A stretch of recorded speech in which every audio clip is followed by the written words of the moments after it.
new revenue stream, allowing New Yorkers to use their mobile phones to bet on sports events. The speech was done remotely due to the coronavirus pandemic. A high-ranking New York Police Department official accused of posting hateful messages online has opted to retire days after the department said it was putting him on unpaid administrative leave. An NYPD spokesperson confirmed that Deputy Inspector James Coble, the former head of the department's Workplace Discrimination Office, submitted retirement papers. The NYPD opened an internal affairs investigation into Coble in November after he was accused of posting attacks on black and Jewish people, women, and members of the LGBTQ community on a message board where officers would air grievances anonymously. New York Mayor Bill de Blasio. Anyone who expresses racist views shouldn't be a police officer. Anyone who expresses white supremacist views shouldn't be a police officer. Anyone who encourages violence against our democratic institutions shouldn't be a police officer. President Trump is heading to Texas later today to celebrate what he says is a promise kept, the border wall with Mexico. The president will celebrate building nearly 400 miles of the border wall between the U.S. and Mexico in the town of Alamo. However, most of that replaces old barriers, and his own Homeland Security Department says fewer than 50 miles of that is new construction. It's his first public appearance since last week's attack on the U.S. Capitol. A judge has granted a stay in what was slated to be the U.S. government's first execution of a female inmate in more than 67 years. Lisa Montgomery killed 23-year-old Bobby Joe Stinnett in 2004. Global news 24 hours a day on air and on Bloomberg Quick Take, powered by more than 2,700 journalists and analysts to more than 120 countries. I'm Michael Barr, and this is Bloomberg, Nathan. All right, Michael, thanks very much. It is 6:09 on Wall Street. Time to get a Bloomberg Sports update. For that, we turn to John Stashower. All right, Nathan, yet another national championship for Alabama, sixth in the last 12 years. This team may have been the best, at least offensively. Unstoppable last night in Miami. Bama scored 4 touchdowns in the second quarter and won 52-24 over Ohio State. Mac Jones threw 5 TD passes. Heisman Trophy winner Devontae Smith caught 3 of them. He had 215 yards and he hardly played in the second half. In a season where a lot of teams didn't play that many games, Ohio State played only 6 in the regular season. Alabama played 13 times and won them all easily. Knicks played in Charlotte, suffered their third straight loss, 109-88. Gordon Hayward, 34 points for the Hornets. Doug Peterson's decision to bench his starting quarterback in the fourth quarter, a decision that may have cost the Giants a chance for playoff berth. As it turns out, the last decision he'll make as Philadelphia Eagles coach. Peterson fired 3 years after winning the Super Bowl. Bill Belichick released a statement that said while getting the Presidential Medal of Freedom Award is flattering, he will not go to the White House to accept it. Belichick had at least at one time been a supporter of President Trump, and he said last year's conversations with his team about social justice, equality, and human rights were rewarding. He'd rather continue those efforts. Francisco Lindor says he lives life one day at a time. The contract for the new Mets shortstop runs out after the 2021 season. But to your Washington on this Tuesday, excited to be with the Mets organization, and continue to emphasize I'm not against a long term. I'm not against it. It's just it has to make sense for both sides. Lindor just acquired a trade with Cleveland, says if there is to be a long-term deal with the Mets, he wants it done before opening day. John Stashower, Bloomberg Sports. Okay, John, thank you. Right now, S&P futures are up 7 points. Dow futures ahead by 48. NASDAQ futures on the rise by 43 points. 10-year Treasury down 3/30 seconds. The yield 1.15%. Just ahead, we speak with Dr. Stuart Ray, Vice Chair of Medicine at the Johns Hopkins Bloomberg School of Medicine. Take a look at the vaccine rollout as hospitalizations continue to be at extremely elevated levels. This is Bloomberg. Whether you're dreaming of a house the size of a football stadium or a football stadium in the back garden of your house, what you need is dream come true money. Luckily, tonight's Euro Millions jackpot is £37 million. Now that's dream come true money. Euro Millions from the National Lottery. Play on app, online, and in store. Estimated jackpot, account terms, rules and procedures apply. Players must be 16 or over. This morning, why not go for a walk around Hyde Park? But don't forget your wellies or boots. You know what it's like this time of year. Worse still, when you get back and have to spend time cleaning the mess you've dragged in. You need a hall runner from Run Rug. It's like a long, narrow rug in the style and size to suit your space. And it'll protect your flooring or carpet from the outside. Order yours now with free delivery and 10% off any order, any size, any price at runrug.com. And you can have it by Thursday's walk. Run Rug. protecting your floors from dirt. At UK Export Finance, we ensure that no viable UK export fails by providing government-backed finance and insurance. So if you want to expand into new markets, we can help you win contracts with attractive finance terms. If you've got an overseas order, we can help you fulfill it with a working capital loan. And if you're entering a challenging market, we can ensure that you get paid with the right insurance. We've helped hundreds of companies to win contracts, fulfill orders, and get paid. To get the exporter's edge, search UK Export Finance. Daddy, do you want to play? Play 3 up front today. I can see us scoring a truckload. Daddy, let's play a game. Game should be in the bag. Think I'll stick a lump on it. Dad, please. Please let this one come in. Hello? Sorry, sweetheart. I was miles away. What were you saying? When you're there, but not there. The National Gambling Treatment Service is here to help. Search Be Gamble Aware for free confidential advice. Start to regain control after one call or chat. If you're new to sports podcasts, why not start with the most listened to sports podcast of all time, the Bill Simmons Podcast. Each episode, The Ringer's Bill Simmons is joined by a rotating crew of celebrities, athletes, and media mainstays for big discussions on the hottest topics in the sports world. Beware of any and all aging QBs in cold weather unless they subscribe to the TB12 method. That's hilarious. Search the Bill Simmons Podcast on TuneIn to listen. If you ever need a break from 24/7 news coverage on TuneIn, remember, you can explore TuneIn's awesome library of music stations, perfect for every mood and activity. Just search music to find what vibe you're feeling. The next time you're in the TuneIn app and playing your favorite station or podcast, just keep scrolling down the screen. From there, you can quickly revisit your recent listening while discovering personalized and similar recommendations based on your interests and location. Listening to CNN, MSNBC, or Fox News Radio? Scroll to see a schedule of upcoming programs. Listening to today's hits? Scroll to see the latest songs you just heard. Listening to a live NHL game? Scroll to see when your team's next matchup is. Scroll and explore more on TuneIn. You don't have to wait until spring training to get back into baseball. Just turn on the Roto World Baseball podcast to stay current on the latest offseason stories, along with scouting reports and strategies for spring training your own fantasy baseball team. We've seen statistically over the years, baseball is one of the most coin flippy sports when it comes to the postseason. We talk about a team that's also got the second lowest batting average in the American League. Search Roto World Baseball on TuneIn to listen. Save! We have a rising debt. Conversations from Bloomberg Television. Here's Emily Chang.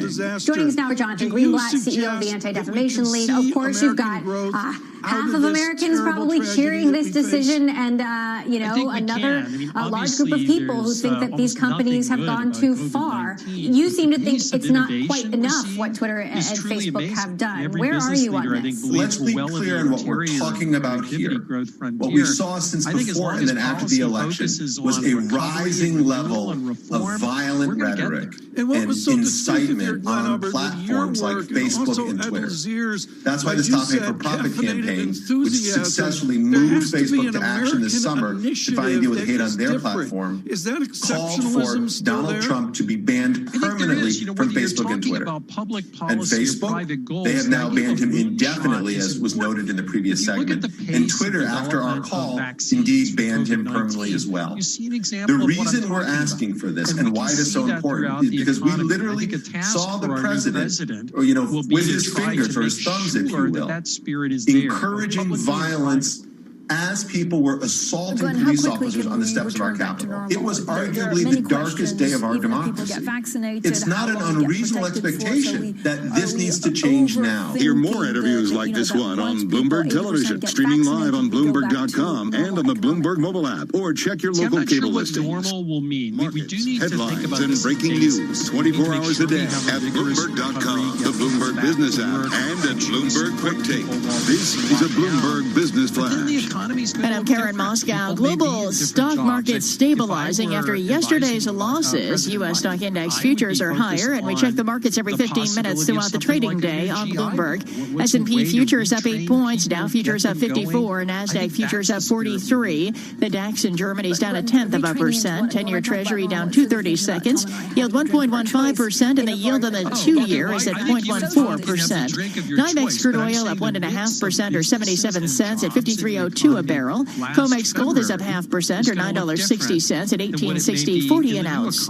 The euro 1.2144 against the dollar. British pound 1.3592 and the yen 104.23. And checking Bitcoin $35,690. That's a Bloomberg Business Flash. Now here's Michael Barr with more on what's going on around the world. Michael. Karen, President Donald Trump and Vice President Mike Pence appear to have come to peace after nearly a week of silence, anger, and finger-pointing. A senior administration official says the two met last evening in the Oval Office and had a good conversation.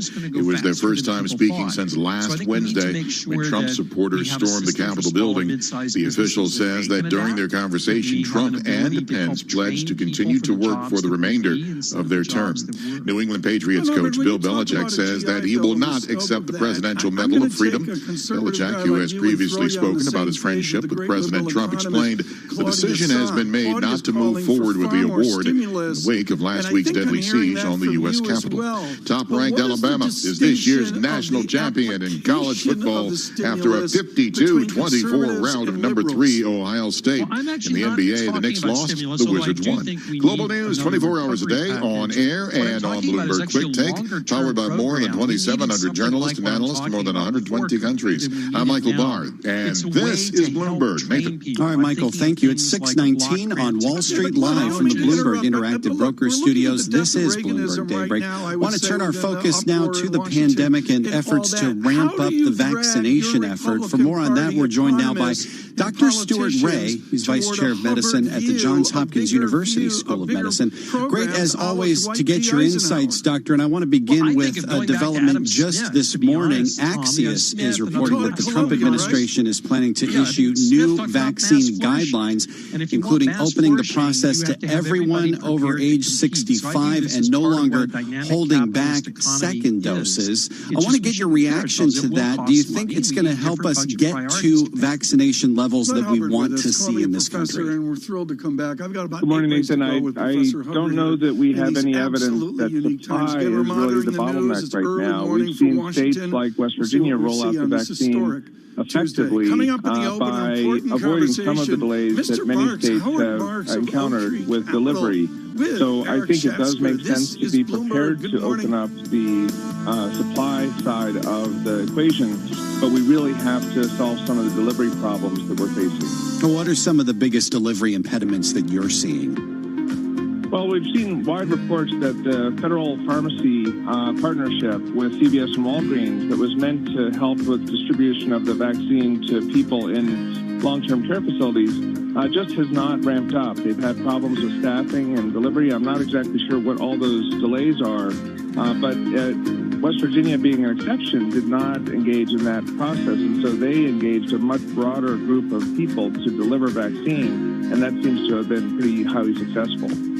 And we've also seen reports that places like Dodger Stadium and Disneyland in California are going to be used as mass inoculation sites. We've seen reports of other large-scale facilities being put to that purpose as well. Is that something that can help, and what other moves should we see to speed the vaccination effort along? Yeah, I think we need many front doors. Large facilities are a good way to try to get a lot of resources in one place, and certainly with these vaccines, with the cold chain that's required, it makes sense to centralize some of it, but we also need to find some way to have more front doors.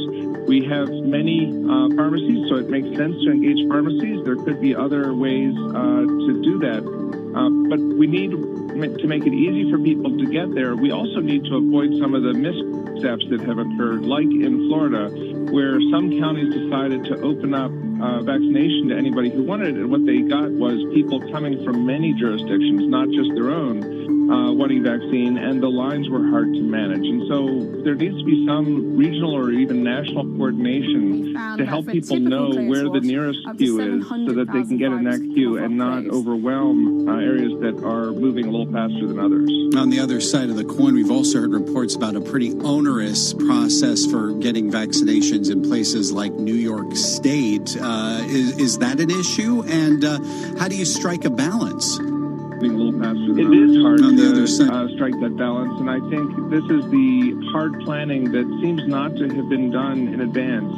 So, removing these impediments is an operations thing. It's a complex process that requires planning and resources. And I'm hoping that we're going to see a turn in the dedication to those operational planning maneuvers. But I don't know where that's coming from, and I don't know that we've heard coherent messaging at a national or broad state level to make us reassured that this is going to happen soon.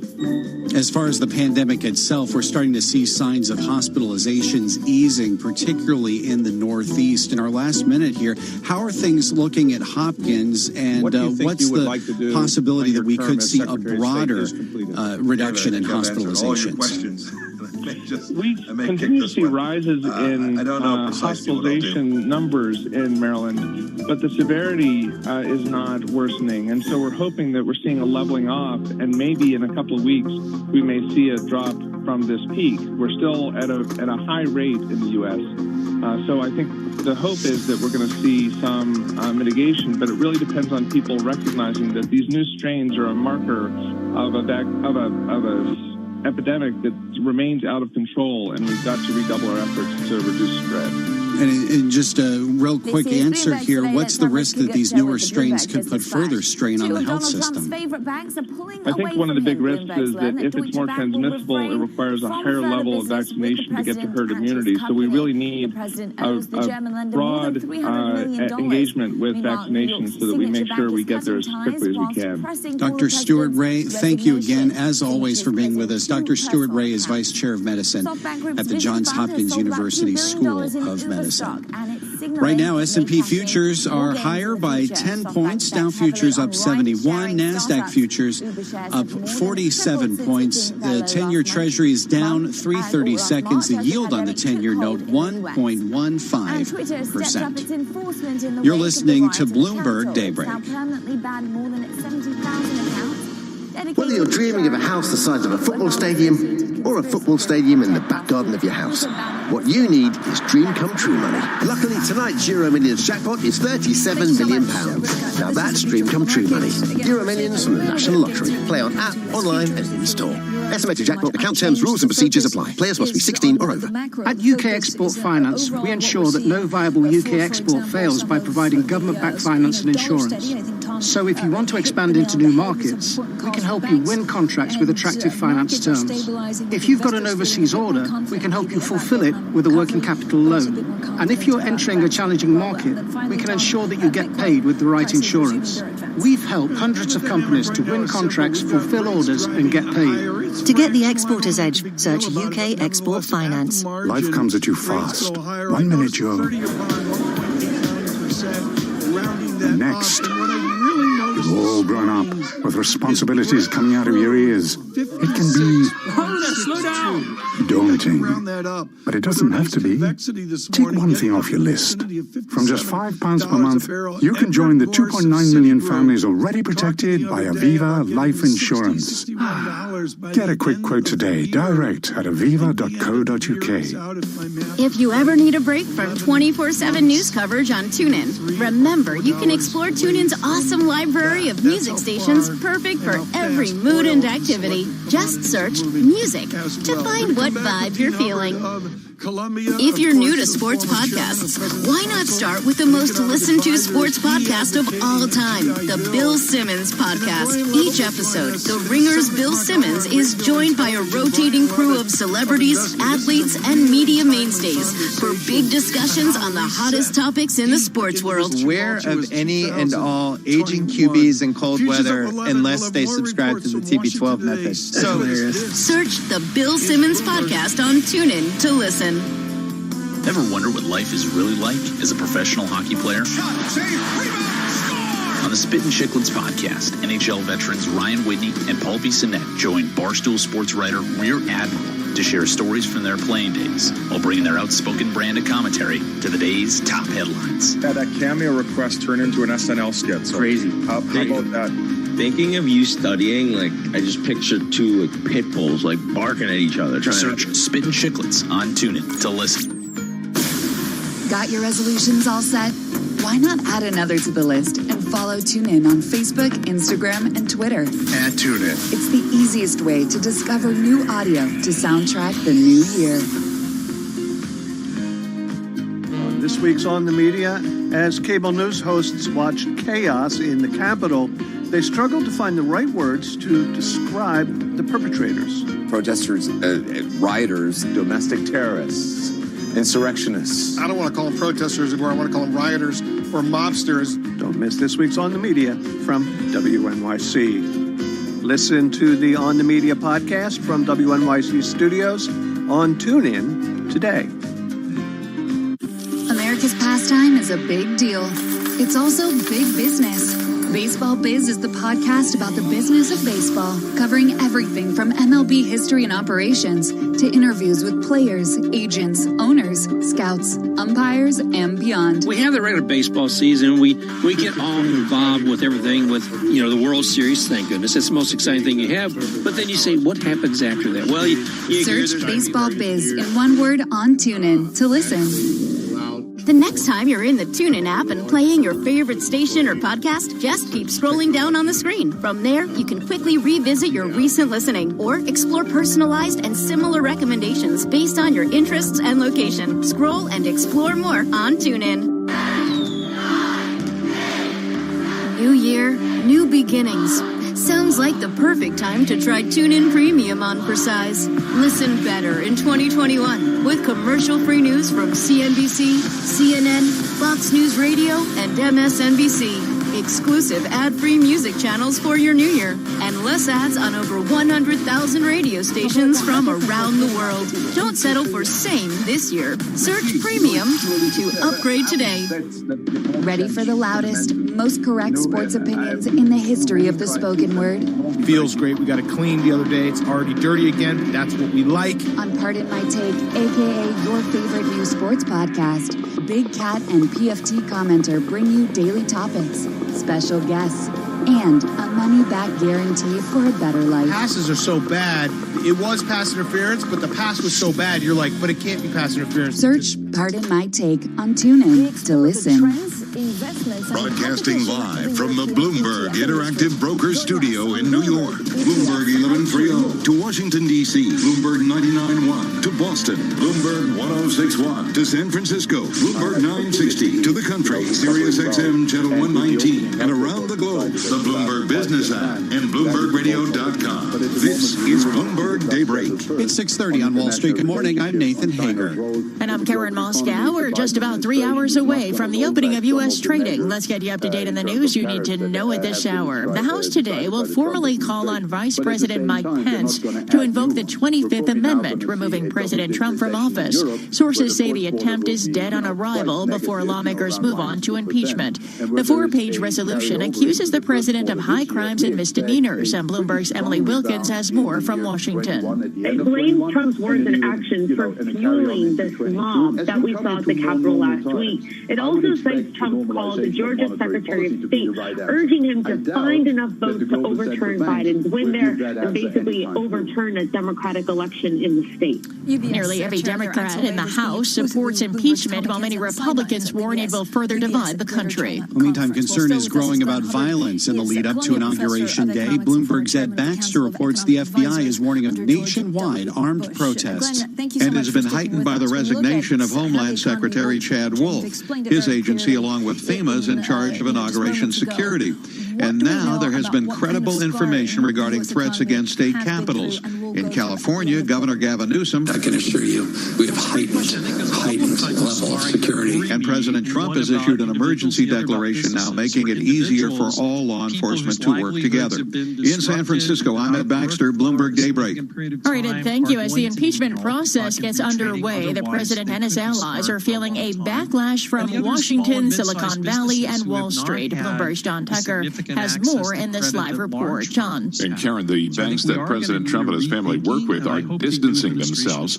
Sources say Deutsche Bank is halting further business with the president and his company. Signature Bank is closing 2 personal accounts. And in addition, Shopify says it will shut down its e-commerce stores. More broadly, finance firms are withholding campaign donations to condemn politicians who joined the president's effort to overturn the election. John Tucker, Bloomberg Daybreak.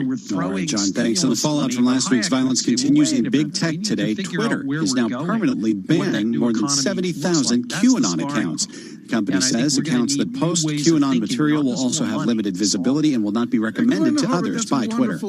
And futures are moving higher this morning. We check the markets every 15 minutes throughout the trading day on Bloomberg. S&P futures up 10 points. Dow futures up 74. NASDAQ futures up 46. The DAX in Germany, little changed, up less than 1/10 of a percent. 10-year Treasury down 4/30 seconds. The yield 1.15%, and the yield on the 2-year 0.14%. Straight ahead, the latest local headlines and a check of sports, and this is Bloomberg. What's a great question? All right, Karen, thank you. It's 6:33 on Wall Street, and this news update is brought to you by your tri-state area Land Rover retailers. Introducing the 2020 Land Rover Defender, Motor Trend's 2021 SUV of the year.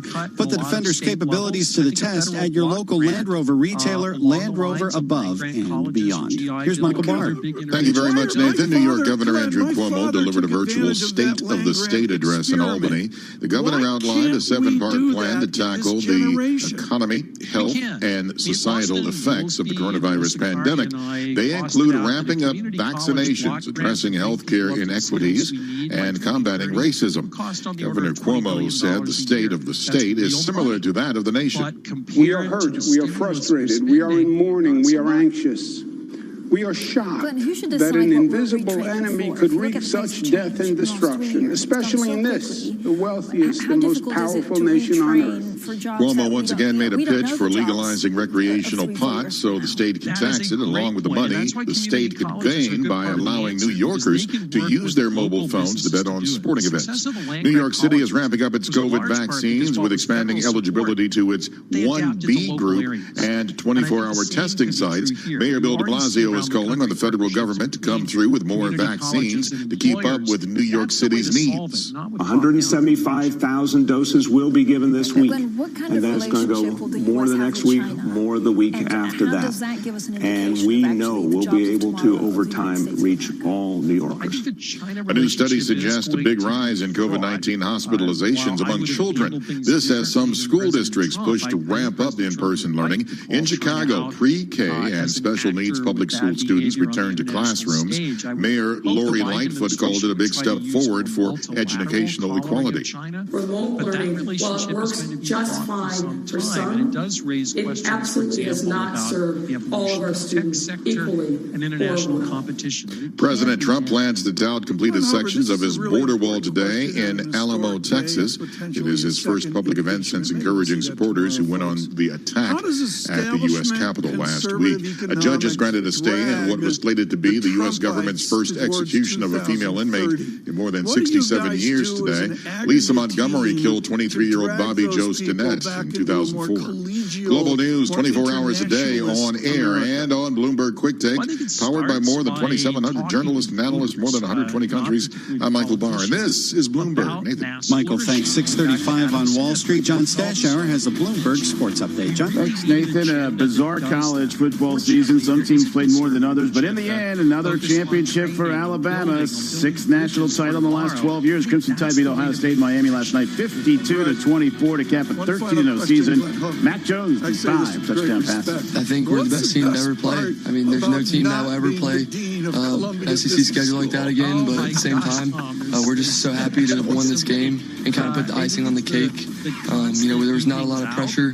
We just wanted to go out there and play the game that we've been playing since we were all 5 years old, so we did that really well. Heisman Trophy winner Devontae Smith, 215 yards, 3 TDs. He was the game's MVP, and he barely played the second half due to injury. It's Nick Saban's 7th championship, tying Bear Bryant's record. It's one more title than Saban's good friend Bill Belichick has won with New England. Belichick has decided not to accept the Presidential Medal of Freedom award President Trump was to give it to him on Thursday. Belichick said that while flattered, it's not the right time. After winning only 4 games this season, Philadelphia Eagles have fired coach Doug Peterson. Owner Jeff Lurie said there was concern about the vision for the future, perhaps regarding what to do with quarterback Carson Wentz, who Peterson put on the bench. After 3 straight wins, 3rd straight loss for the Knicks, 109-88 in Charlotte. 3 straight days now, an NBA game has had to be postponed due to COVID. The league met with the union about changing protocols. The NBA Board of Governors will meet today. NHL season begins tomorrow. Local teams start Thursday. Commissioner Gary Bettman says the league's losses will be over $1 billion, that they would be better off financially not playing. John Stashower, Bloomberg Sports. All right, John, thank you. 6:37 on Wall Street. Time to take a look at stocks now. Some of the names moving in the pre-market. For that, we're joined live by Bloomberg stocks editor Dave Wilson. Dave, we've seen a bit of dip buying this morning? A bit here and there, and certainly you could say that's the case with Intel. The shares are up 1% in early trading. The semiconductor maker said a server chip built with its latest production process will be available in bulk this quarter after a 3-year delay. Also, people familiar with the matter said the company has talked with Taiwan Semiconductor Manufacturing and South Korea's Samsung Electronics about having them make some of its chips. I mean, that's been something that's been building for the past few months, the possibility of Intel outsourcing production. You've also got a rebound in Tesla. The shares are up 2% in early trading. The electric car maker is higher after falling yesterday for the first time since December 22nd.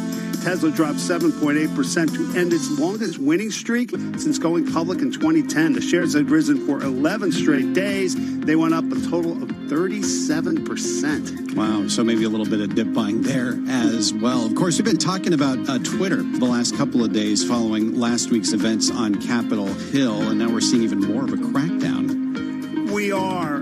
The social media company banned more than 70,000 accounts dedicated to sharing the QAnon movement's conspiracy theories. Yesterday, the story was Twitter banning President Donald Trump from posting on his personal account. The shares fell 6.4%. And today they're rebounding, recouping some of those losses, up 1.5% in early trading. There's also a Chinese biotechnology company called BeiGene, which has risen 9.5%. BeiGene signed a deal with Switzerland's Novartis to collaborate on a cancer treatment outside of China. And Novartis is going to be paying $650 million up front, potentially more than $1.5 billion in milestone payments and royalties on top of that. So you put it all together, it's certainly getting people's attention. I'll just note a headline that moved on the Bloomberg terminal. Zoom Video starting an offering of $1.5 billion of stock. Of course, that video conferencing company really took off last year. Looking at Zoom in early trading, it's down about 2%. All right, so in the last 30 seconds here, Dave, what are you going to be looking for as the market opens this morning? Well, it really comes down to, how much of a rebound do we get here? Is it a case where, what we've seen in the past several months keeps going, or is there real concern as we set up for the fourth quarter results that we start getting Thursday and Friday? Bloomberg stocks editor Dave Wilson, as always, thanks for being with us ahead of the market open and looking at stocks as a whole. Futures are moving higher with S&P futures up 10.5 points right now. Dow futures up 79. NASDAQ futures on the rise by almost 42 points. 10-year Treasury down 3/30 seconds. The yield 1.15% on the benchmark 10-year note. You're listening to Bloomberg Daybreak. We need to increase our diligence right now over these next. If you want to lose weight, it's not about getting it right, but getting started. Healthy changes start with little changes, one way or another. One way or another. and help you to feel better, inside and out, so you'll be healthier and more able to fight diseases. The NHS has lots of ideas to help you lose weight. Search Better Health. Let's do this. Whether you're dreaming of a house the size of a football stadium or a football stadium in the back garden of your house, what you need is dream come true money. Luckily, tonight's Euro Millions jackpot is £37 million. Now that's dream come true money. Euro Millions from the National Lottery. Play on app, online and in store. Estimated jackpot, account terms, rules and procedures apply. Players must be 16 or over. Nothing compares to a real holiday. To giving yourself time to relax and recharge. To waking up somewhere completely different. Nothing compares to the warmth of the sun on your skin, to the feeling of sand between your toes, and to making memories you'll share forever. Nothing compares to discover your smile at All Protected. These days, you get everything online. Your weekly food shop, your updates from work. Hi everyone. Sorry, you're on mute. And your next dream car. At Renault Retail Group, our showroom might be closed, but we are very much open online. Visit renaultretail.co.uk and get up to £750 towards your finance deposits, 2 years free servicing, and just 9.9% APR representative finance. Reserve your car for £99, then click and collect safely from your nearest showroom. Visit renaultretail.co.uk today. Selected cars, conditions apply. Makeup pads and cotton wool balls. Really good at unblocking pores. And really, really good at blocking drains. Wet wipes. Brilliant for cleaning up all sorts of bathroom messes. And brilliant for making a complete mess of our sewage system. If it's anything other than toilet paper, bin it, don't block it, and keep life flowing. Thank you. From Thames Water. It's a new year and a new you. Fulfill your resolutions with TuneIn Premium. Need some inspiration to restart your home workout plan? Get the adrenaline pumping by listening to TuneIn's non-stop channels.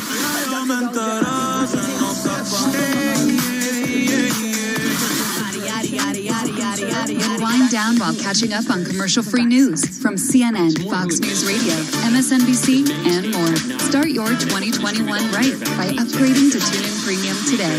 They're working on getting these vaccines into people. Break down all the lines and matchups in college basketball with the Hoopin' with Hoops podcast. From power conferences like the ACC, Big Ten, and Pac-12 to the ones you've never heard of, Greg Hoops Peterson covers it all. We've got a tremendous podcast for you.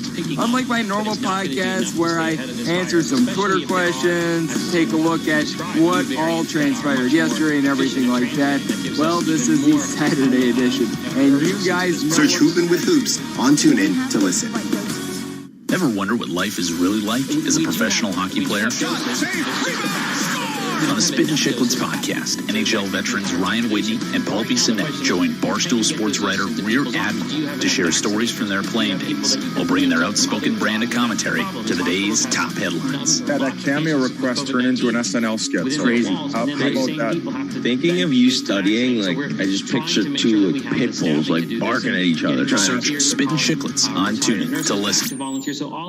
This week's On the Media, as cable news hosts watch chaos in the Capitol, they struggle to find the right words to describe the perpetrators. Protesters, rioters, domestic terrorists, insurrectionists. I don't want to call them protesters anymore. I want to call them rioters or mobsters. Don't miss this week's On the Media from WNYC.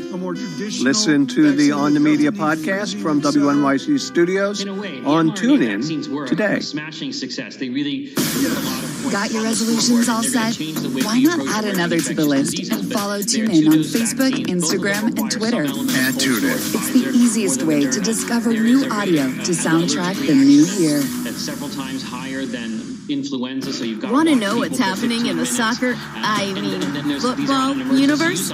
Pass it over to the ESPN FC podcast to hear the worldwide leader in sports break down news, highlights, and analysis from the most popular sport in the world. Going into this, you're just not going to scare anybody. Yeah. Zinedine Zidane said it's like a final because if they lose this game, then they have 1 point from 3 matches. Search ESPN FC on TuneIn to listen. Bloomberg journalists and analysts in more than 120 countries. This is Bloomberg Radio.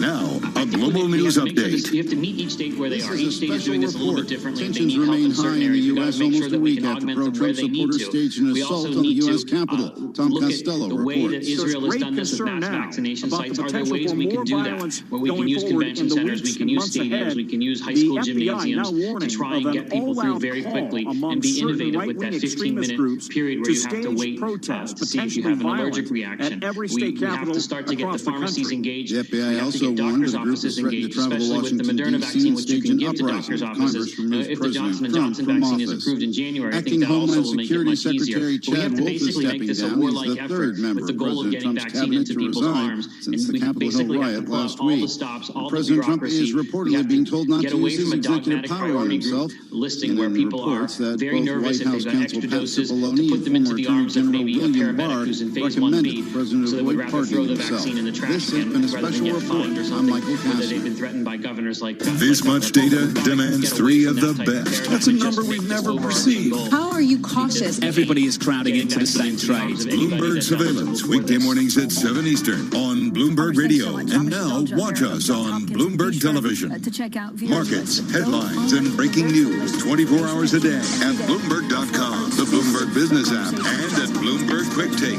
This is a Bloomberg Business Flash. And up there in Moscow, global stock markets are stabilizing after yesterday's losses. U.S. stock index futures are higher. We check the markets every 15 minutes throughout the trading day on Bloomberg. S&P futures up 10 points, Dow futures up 72, NASDAQ futures up 42. The DAX in Germany is little change. 10-year Treasury down 3/30 seconds, yield 1.15%. Yield in the 2-year, 0.14%. NYMEX crude oil is up 1.4% or 72 cents at $52.97 a barrel. COMEX gold is up 0.6% or $10.10 at $18.60.90 an ounce. The euro 1.2157 against the dollar. British pound 1.36 and the yen 104.18. Bitcoin at $35,228. And U.S. small business optimism slumped in December to a 7th-month low as COVID-19 infections spread at a record rate and governments tightened restrictions on activity. The National Federation of Independent Business Index of Sentiment decreased by 5.5 points to 95.9. That's a Bloomberg Business Flash. Now here's my Futile ultimatum to Vice President Mike Pence today, demanding he invoke constitutional authority to remove President Donald Trump from office. An official says Pence met with Trump last night, and the two agreed to work together through the end of their term. That means House Speaker Nancy Pelosi will go through with a vote on a single article of impeachment as soon as tomorrow. New England Patriots coach Bill Belichick says that he will not accept the Presidential Medal of Freedom. Belichick, who has previously spoken about his friendship with President Trump, explained the decision has been made not to move forward with the award in the wake of last week's deadly siege on the U.S. Capitol. Top-ranked Alabama is this year's college football national champion after a 52-24 rout of Ohio State. The NBA, the Knicks lost, the Wizards won. Global news 24 hours a day, on air and on Bloomberg Quick Take, powered by more than 2,700 journalists and analysts from more than 120 countries. I'm Michael Barr, and this is Bloomberg. Nathan. All right, Michael, thank you. It is 6:49 on Wall Street. The following commentary is from Bloomberg Opinion. Will Powell and Yellen test MMT in the U.S.? I'm Brian Chappata, a columnist for Bloomberg Opinion. Georgia voters might have given the green light to modern monetary theory in America. Fed Chair Jerome Powell has been pounding the table for more fiscal stimulus. So has President-elect Joe Biden's pick for Treasury Secretary Janet Yellen. Now, with Democrats winning narrow control of the Senate and therefore controlling the federal government's purse strings, we might finally see something closely resembling MMT live and in action. I'm I'm probably the only one who thinks this is a possibility. The Blackstone list of 10 surprises for 2021 included that the Fed and Treasury will, quote, openly embrace MMT. A decade of monetary policy serving as the primary pillar of economic support failed to provide broad-based economic growth and higher wages. No one knows this better than Yellen, who was the Fed's vice chair from 2010 to 2014, and then chair for the next 4 years, Powell, who has been at the Fed since 2012. They'll be on a mission to do better this time around. Thanks to Georgia, their job looks to have become just a little bit easier. I'm Brian Chapata. For more opinions, please go to Bloomberg.com/opinion or OPI and go on the Bloomberg Terminal. This has been Bloomberg Opinion. And you can hear Bloomberg Opinion commentaries every weekday at this time. Terminal customers can read more at OPIN. Go. We're live from the Bloomberg Interactive Brokers Studios. We're at 6:50 on Wall Street. Time now to check what's going on in D.C. Some of the top stories for our nation's capital include the acting Secretary of Homeland Security quitting as the FBI warns of continued armed protests across the country. President Trump heading to Texas to tout the border wall in his first public appearance since the Capitol riot, and a corporate backlash as boardrooms hit GOP lawmakers over the bid to undo the election. Also making news, the House set to give an ultimatum to Vice President Pence before moving to impeach President Trump. For more on all this, we are joined live by Bloomberg Politics editor Kathleen Hunter.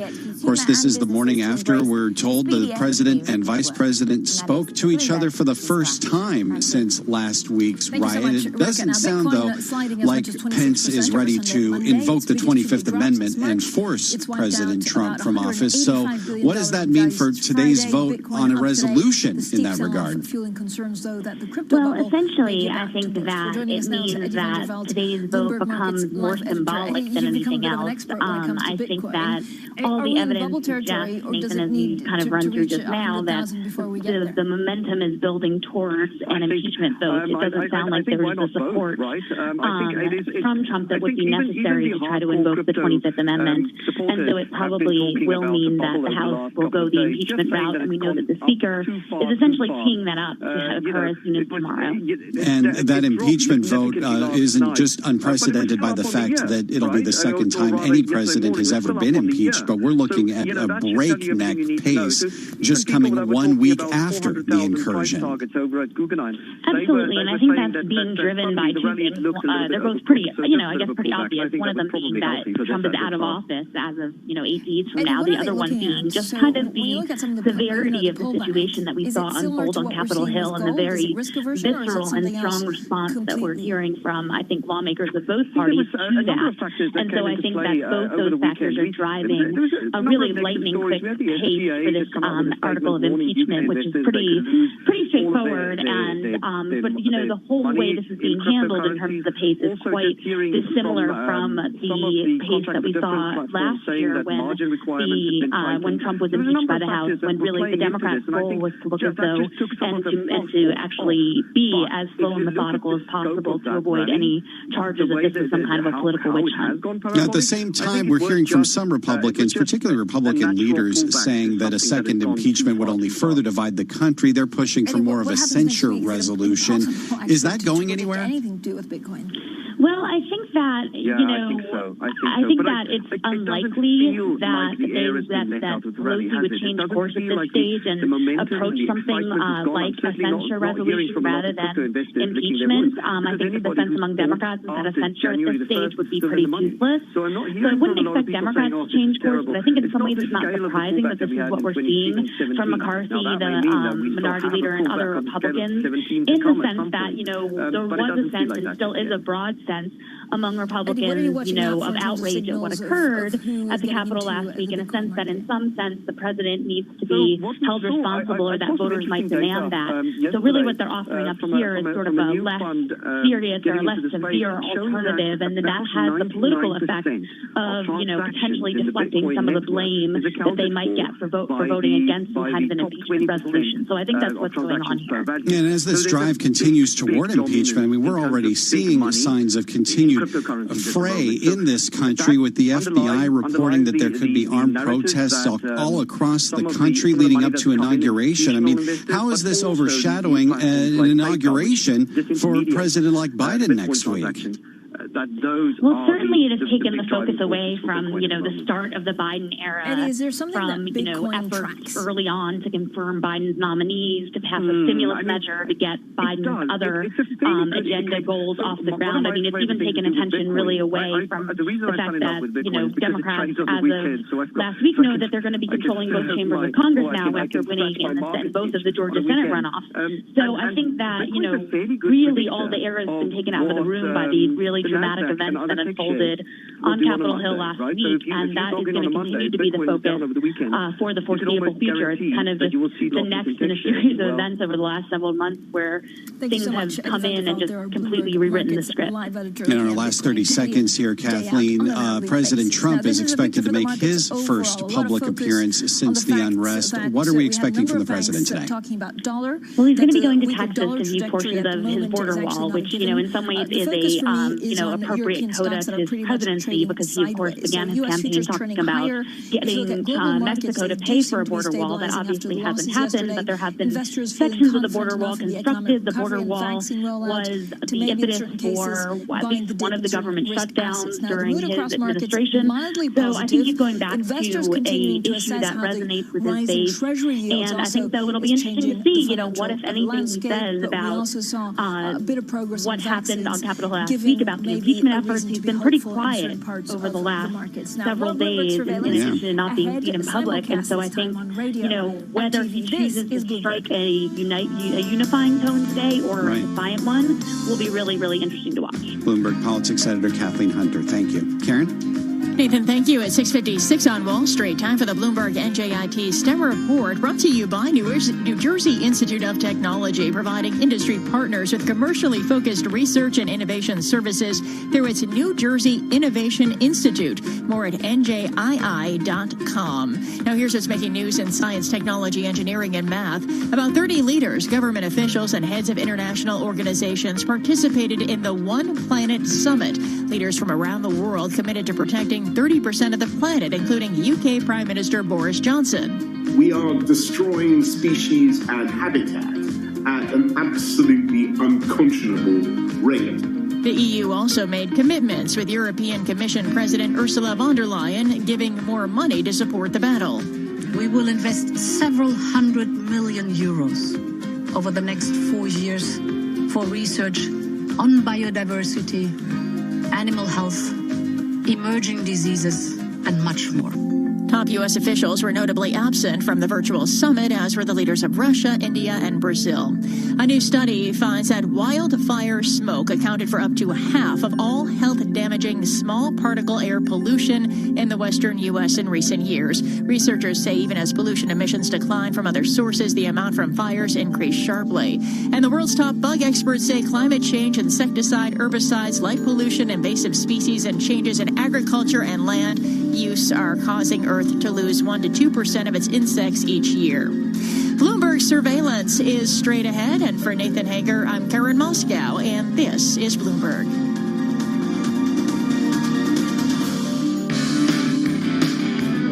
If you want to lose weight, it's not about getting it right, but getting started. Healthy changes start with little changes, one way or another. One way or another. And help you to feel better, inside and out, so you'll be healthier and more able to fight diseases. The NHS has lots of ideas to help you lose weight. Search Better Health. Let's do this.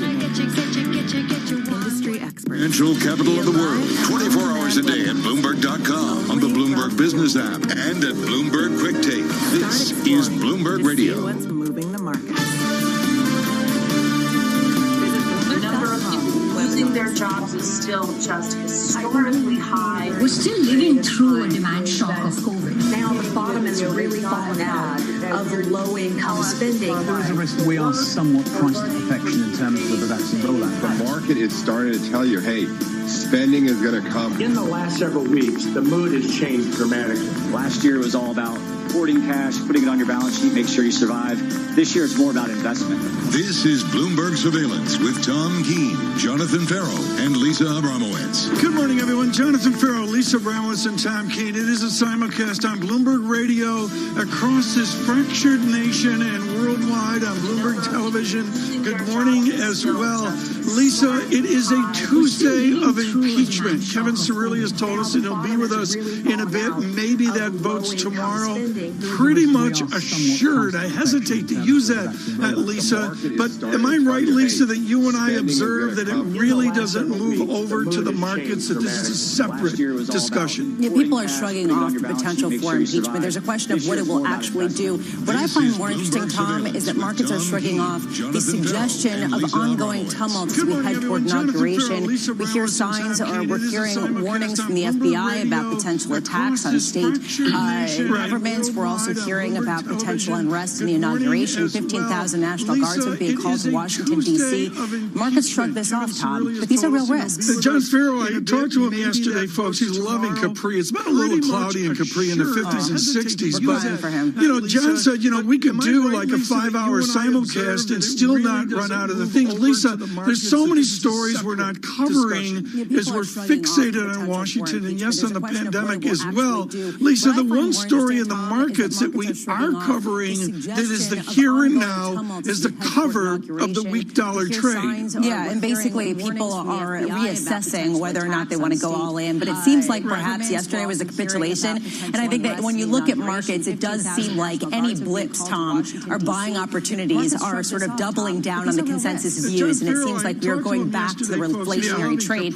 But really, this is hope for a future. And we're still not out of the woods, Tom. And I think that that is still the tension very much in the forefront for Wall Street. George Saravellis at Deutsche Bank moves from weak dollar over to some form of dollar neutrality. The same thing at Morgan Stanley. Matt Hornbach and James Lord making clear they moved to neutrality. Mark McCormick, I'll get the names right. Mark McCormick of TD Securities yesterday was heated on strong dollar due to these rate differentials.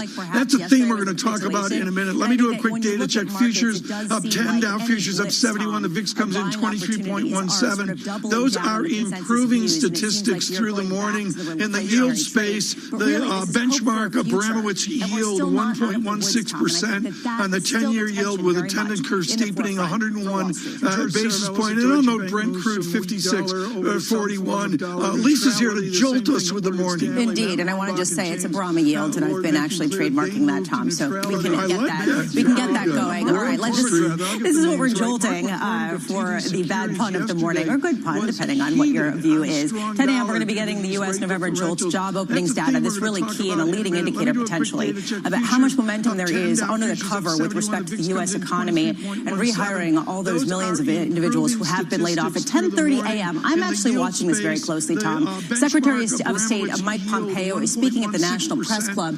Why I find this particularly interesting is because he has tied Joe Biden's hands when it comes to China policy in a substantial way and has made some pretty bold moves, whether it has to do with Taiwan or whether it has to do with banning certain companies from being listed in the United States or U.S. businesses doing business with them.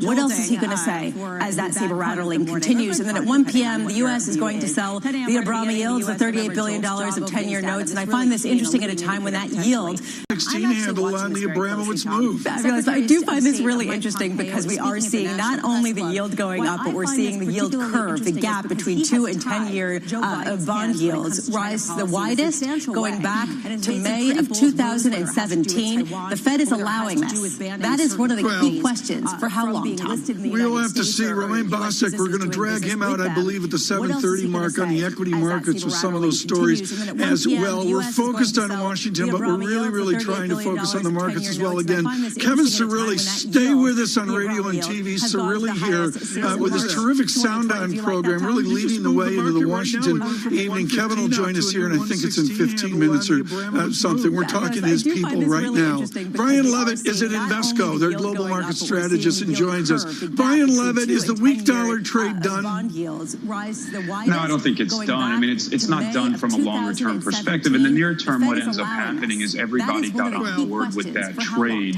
You've started to see some optimism from the United States with the vaccine rollout and with potential for a better economy amid additional fiscal support. And so interest rates have gone up a bit in the United States, and rate differentials comparing the U.S. to the rest of the world have improved in the U.S.'s favor, so the dollar catches a bid.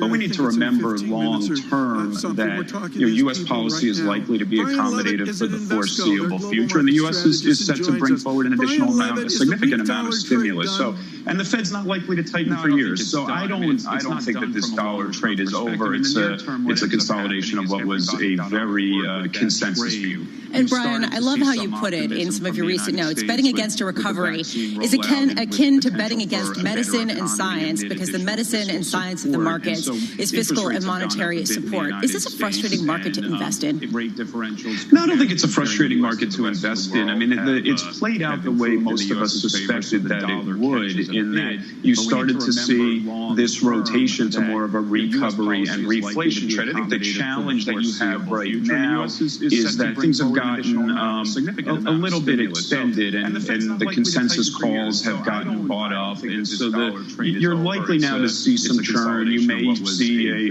pullback in markets, but in my opinion, the longer-term narrative doesn't change. It's still an environment where this is an economy that it needs to stage a prolonged, protracted recovery, and policy is going to be accommodative for a long time. So it's an environment that favors risk assets. Just some things went a little bit fast here and look perhaps a bit extended, but that tends to happen in the early stages of an economic recovery. Brian, long ago, I think they used to rotate, and people would say bond money's moving into equity money, or equity money's moving into bond money. Oh, that's fine. Now we've got a wall of cash of many, many trillions of dollars. Do you see evidence it's overtly moving into equities? Yeah, you're starting to see some signs of it. I mean, if you look at mutual fund and ETF flows into equities, it has been improving on a pretty consistent basis. But, investors should think about the last decade or so, massive, over a few $1 trillion into bond strategies. In the last year or so, over $1 trillion into money market strategies. And over the last decade, cumulative flows into equity mutual fund and ETFs is basically flat. So, Tom, you're right. You're starting to see some money come in, and you're seeing some signs of near-term exuberance in markets, but longer-term cumulative flows suggest that investors are not in love with equities. How linked are dollar dynamics or rate dynamics to the future of international stocks, Levitt's wheelhouse, folks, or I should say to mid and small cap dynamics as well? What are all those correlations that stew after the first, 12 days of the year? Well, the strong dollar obviously had been the headwind for U.S. investors investing overseas, and we've been saying that the weaker dollar environment becomes a catalyst to unlock some of that value. You've certainly seen that in the emerging economies over the last 6 months and even the last year. A neutral dollar environment can even be just fine for U.S. investors looking overseas, because there is attractive value, there is better growth opportunity in the emerging markets, and if you're in an environment where the Fed is not going to tighten policy, then you're unlikely to upset that apple cart. The other side of that would be, if we were to go into a stronger dollar environment, you would likely see a scenario that played out over the last cycle, which was U.S. outperformance. But I don't see that as a likely scenario, given how accommodative policy is likely to be in the United States. Brian, you said that we're in the early stages of a recovery, and this does seem to be a growing consensus. But the difference this time around is that there was not a reset of valuations, that they remain high and ever higher. And I'm wondering, given we didn't get a washing out here, what are the longer-term consequences? Is it just lower returns going forward, or is there something more to it? Yeah, it's lower returns going forward. You'd have to lower the long-term return expectations. I mean, investors should be careful that valuations are not great timing tools. What ends up happening when you come out of a recovery is, we know the market goes first. So if you think of a price earnings or price sales ratio, the numerator is improving before the denominator is catching up. So we will see a recovery into an expansion in this cycle, in which revenue and earnings will start to catch up. We also have to recognize recognize that it's a very low interest rate, low inflation environment. We might just have to be comfortable paying higher multiples for equities. Brian Levitt, thank you so much. Greatly appreciated. He is with Invesco with their global strategy team. Lisa, I look at all this. I look at the markets, and still we're dragged back to the debate in Washington. It's an eventful Tuesday morning, isn't it? Yeah, and the question actually, a lot of people have come on and said that the turmoil has actually encouraged Republicans and Democrats to work more closely to get some sort of fiscal support, which is the sort of irony here. That the more turmoil there is, the more people are getting confident that we're actually going to get a fiscal support package. Remember Henrietta Trey's Aveda Partners yesterday saying that she could see something akin to $1.8 trillion in the first 90 days of Joe Biden's tenure. Glenn Hubbard of Columbia moments ago on Bloomberg saying to us that he felt a GI Bill was in order. I mean, I really have trouble constraining that statistic, Lisa. There's a habit here. If you start at 1.3x, all of a sudden it's 1.415. I mean, 1.9 is under 2 trillion. That seems like a round number. It seems to be how we're ballparking these things. I really am curious also about the composition of these fiscal support packages. How much is state and local funding? How much is to offer a retraining to workers or to sort of deal with the workforce that has been dramatically overhauled based on the tech changes in the economy? There's a policy discussion for this month, folks. We'll get back to the raw politics of the moment with Kevin Cirilli here in a bit. On the data front, futures up 10, Dow futures up 67, yields move. Yields move the Abramowitz shift at 7 a.m. on radio and TV. That's what you see. 1.1632 on the 10-year.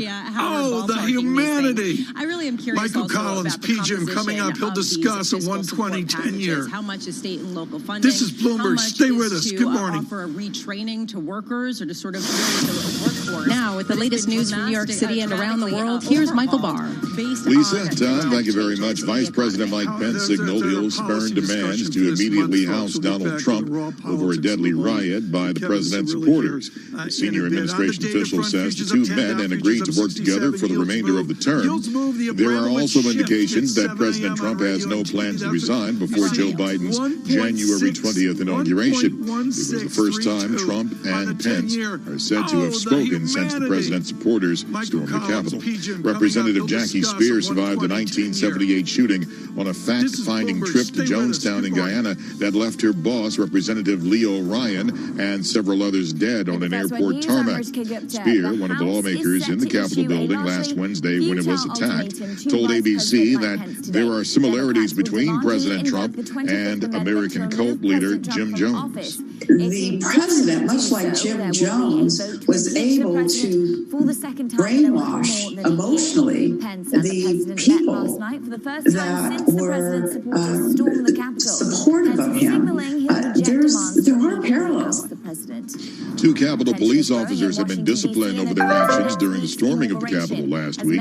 That is from Congressman Tim Ryan, the House Appropriations Subcommittee chairman who presides over Capitol Police funding. They have been suspended.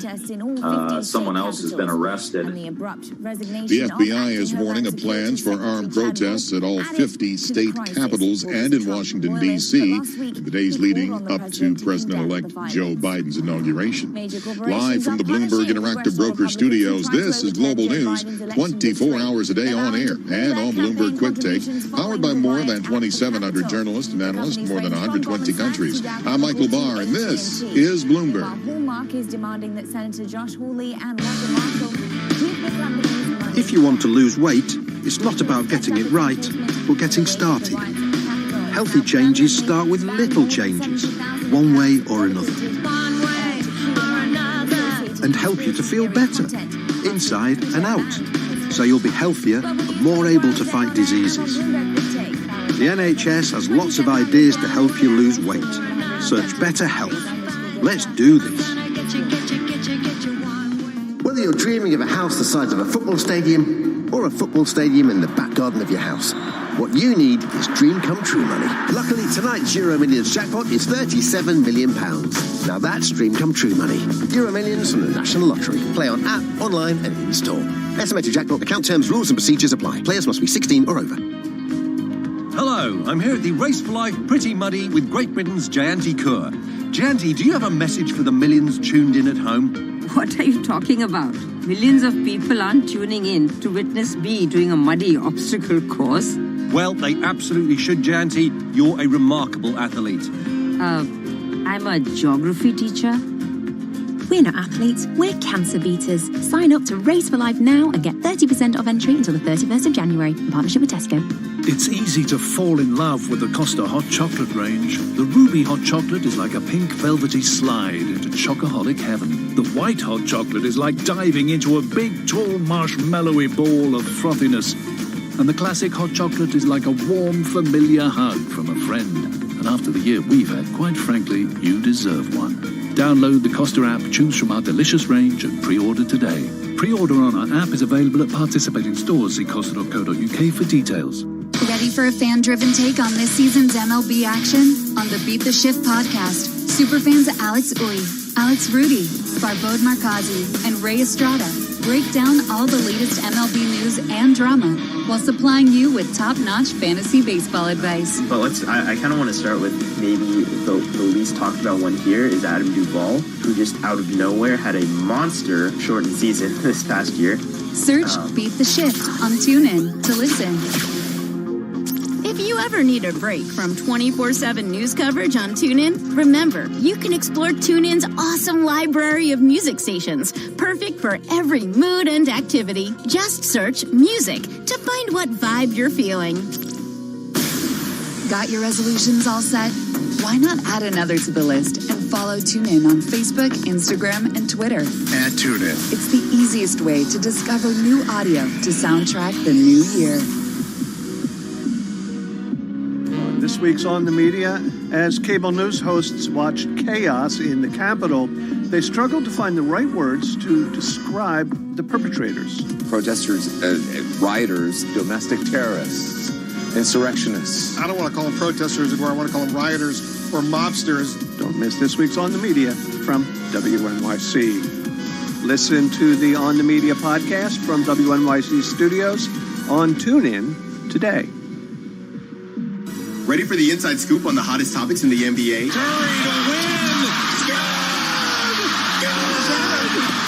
Turn on the Woj pod to hear the biggest names in the game. Join ESPN's Adrian Wojnarowski for in-depth conversations, breaking news, reaction, and analysis. When you put yourself in the place of coaches this season who would be coming out of this shutdown for 3 months and trying to figure out how they're going to, let's say among the contenders. Search the Woj pod on TuneIn to listen. Others involved in this who frankly aided and abetted this. There are people now who believe that by pandering to Trump's base, by pandering to this aspect of his base, it works to their own political benefit. And I think the rest of us in this country need to push back on that and say, no, you don't. Jay Johnson, former U.S. Homeland Security Secretary. That's an important conversation, as there are many conversations in your Washington. We welcome you on radio and television worldwide, across this nation. I would never usually say this, but I have to say this today. This is the most important conversation of the morning. Kevin Cirilli joins us, our chief Washington correspondent. Kevin, paint for our audience worldwide and across this nation what your Washington streets look like this morning. We welcome you on Good morning, Tom. The Capitol compound, ever since last week, has now fenced in. There is a heavy security presence around the Capitol campus that has been what the White House has looked like, quite frankly, since last summer. Washington, D.C. staffers of all ages, new staffers, older staffers, still reeling and trying to process from the events of last week. And it comes as we are now less than 24 hours or so away from likely another round of impeachment. I was struck by the comments reportedly that Minority Leader Kevin McCarthy made on a telephone call yesterday with his Republican caucus, in which he said that President Trump bears some responsibility for the events of last week. And I think it bears repeating. When I talk to Republicans, I'm hard-pressed to find beyond Josh Hawley and his circle individuals who don't feel that the president should resign or step aside. Kevin, what's so important here, I've got like 8 ways to go, but I'm going to stick with Mr. McCarthy of California.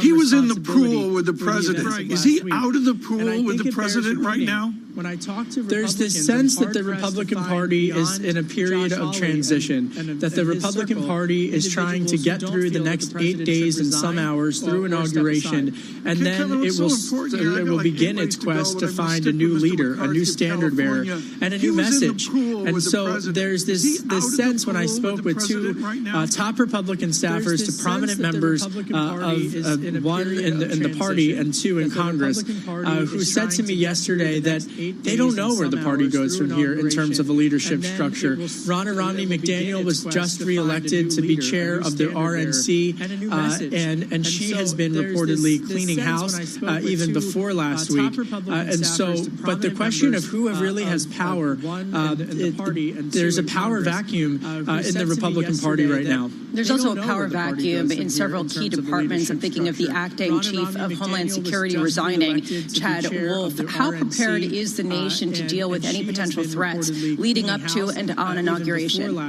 Very prepared. I mean, that's a great question. From a geopolitical standpoint, any adversary that would perceive this as a moment of American weakness would be incredibly miscalculated in the sense of the military response that the U.S. would wage back. And Secretary of State Mike Pompeo has begun briefings via telephone with likely incoming Secretary of State Tony Blinken for the Biden administration. But the other point that I think is important here, and perhaps it's difficult outside of Washington to grasp, and I'm sympathetic to that, but this very real notion that staffers have, that prominent political appointees have, that in leaving their post with 8 days and some hours left, that they would be potentially leaving a risk for the country. And that's a very real concern that sources that I have, that I've spoken to for several years, are grappling with. And many of them have decided that it's best for them to keep their head down, grind it out, and finish the mission and the job that they were appointed to. All right, 8 days left, as you say. President Trump is scheduled for his first public appearance since all of the turmoil over the weekend and last week. He's going to Texas to talk about the border wall. What are people expecting him to say? What's the tone that we can expect and the message? The tone and the message is a doubling down of what he feels his accomplishments were for his time in office. It comes at a time in which the president is the most isolated that he has ever been in his political career. What are people expecting him Kevin, to say? to Lisa's good question on the Alamo, and folks, I want to make clear, this is not San Antonio. This is right down in the Mexican border, named after the Alamo, I believe, in 1930 something. Kevin, Shonali Bassick and Sophie Alexander, Steve Aarons in Frankfurt have a story on Deutsche Bank, and the idea that Signature Bank of New York has told the Trumps, take a hike, and they've thrown a $5.3 million check to the Trumps and said, go away. Now, maybe he opens a Christmas Club account down in Alamo, Texas. What does the president do with the linkage of his political and business affairs out of this debacle? Let's start with the Trump Hotel. You and I have had a beverage of our choice at the bar of the Trump Hotel. Where is that hotel in 1 year? It's such a good question. And 2 days ago, I went down to the Lincoln Memorial on a run, and you see the old post office building, which is now the Trump Hotel, in the line of vision from the Lincoln Memorial to the Washington Monument. Adjacent to the left is the Trump Hotel, and then, of course, the Capitol building. And who knows? I mean, that's the truth here. But the situation, here's the landscape for the Trump orbit, which is Fox News has turned against them, the Murdochs have turned against them, the Republican Party has turned against them, and Parler is off Google, it's off the Android or wherever you get the app. They have, in my time as a reporter, in 5.5 years that I've spent covering the Trump political orbit, they have never been more isolated than they are right now. That's just the fact. And how they proceed to move forward, it's the biggest unknown. How isolated is the Vice President of the United States? Mr. Pence and Mr. Trump meet. Help me with Vice President Pence, the former governor of Indiana. What's his to-do list on this Tuesday? to get through the next 8 days and some change. He's not nearly as isolated as President Trump. There is a feeling within Republican sources that I've spoken with, including members of Congress who have said, they're thankful for Vice President Pence and his leadership last week. That's what the Republican Party says. Democrats are saying he didn't go far enough, but he is in a very difficult lane. To Lisa's point about national security, and he wants to project confidence to the world that there is a transition, a peaceful transition of power that is going on.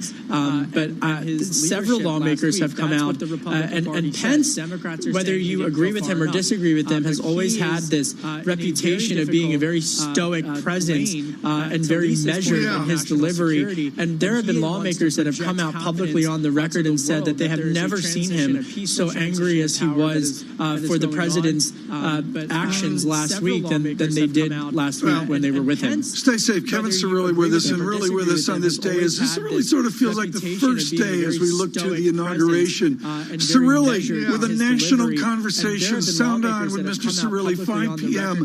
across all of the Bloomberg radio networks. This is a huge deal. Cirilli, he's only working like a 4-hour day. He spends like 10 a.m. on, Megan. Cirilli's like calling up people saying, can you come on, and all that. What a life.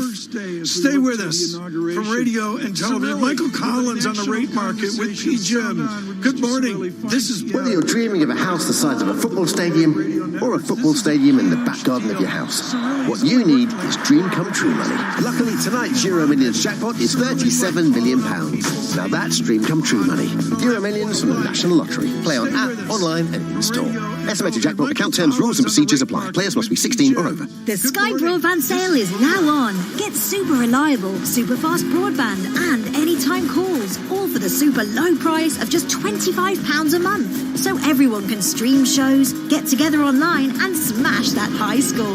It's now just £25 a month for 18 months plus $19.95 setup. For new and existing customers, hurry to sky.com. Offer ends January 27th. Prices may change during contract. Sky Fibre areas. Speed varies by location. Average download speed 59 megabytes. Speed to hub. More at sky.com. At UK Export Finance, we ensure that no viable UK export fails by providing government-backed finance and insurance.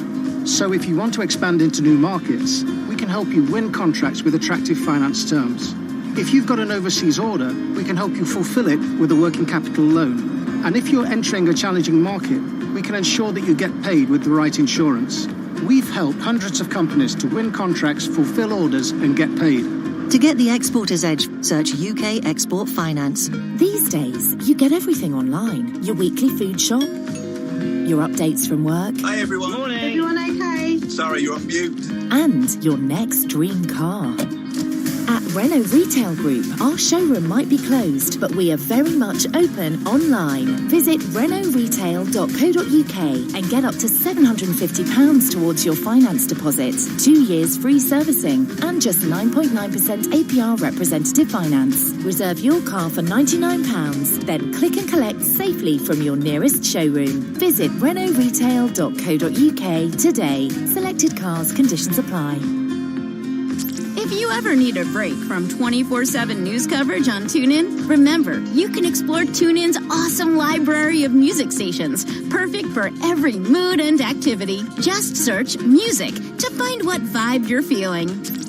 The next time you're in the TuneIn app and playing your favorite station or podcast, just keep scrolling down on the screen. From there, you can quickly revisit your recent listening or explore personalized and similar recommendations based on your interests and location. Scroll and explore more on TuneIn. America's pastime is a big deal. It's also big business.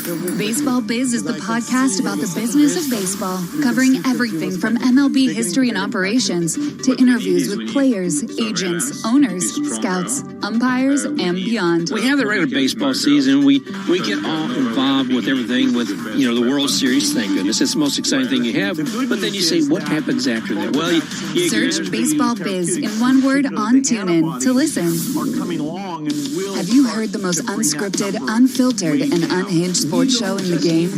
On the Skip and Shannon Undisputed podcast, Skip Bayless, Shannon Sharp, and Jenny Taft discuss the biggest stories in the world of sports. Father Time is is at least sort of looking over one shoulder right now. LeBron, you remember me? The one thing he would skip, because, they cut some games last year. That was 10, 12 games that he averaged 25. That's another 250, 275 Search points. Skip and Shannon on TuneIn to listen.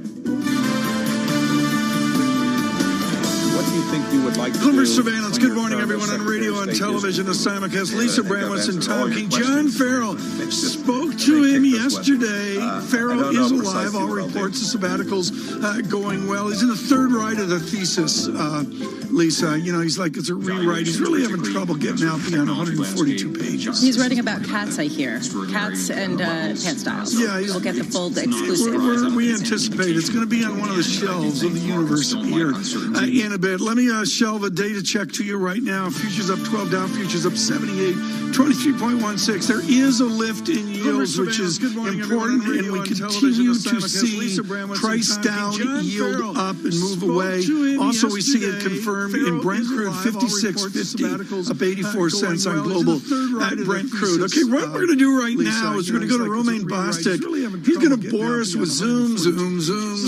I don't get Zoom. I just wrote an email to the delightful St. Rachel and said, I don't get Zoom. You're going to give us Zoom, but we want to get to Walmart and Ribbit. So get that out of the way. Give us the data, Romain, and Zoom it, and I want to get to Walmart. Zoom is just like TV, but on your computer. Zoom, obviously one of the biggest stocks of last year.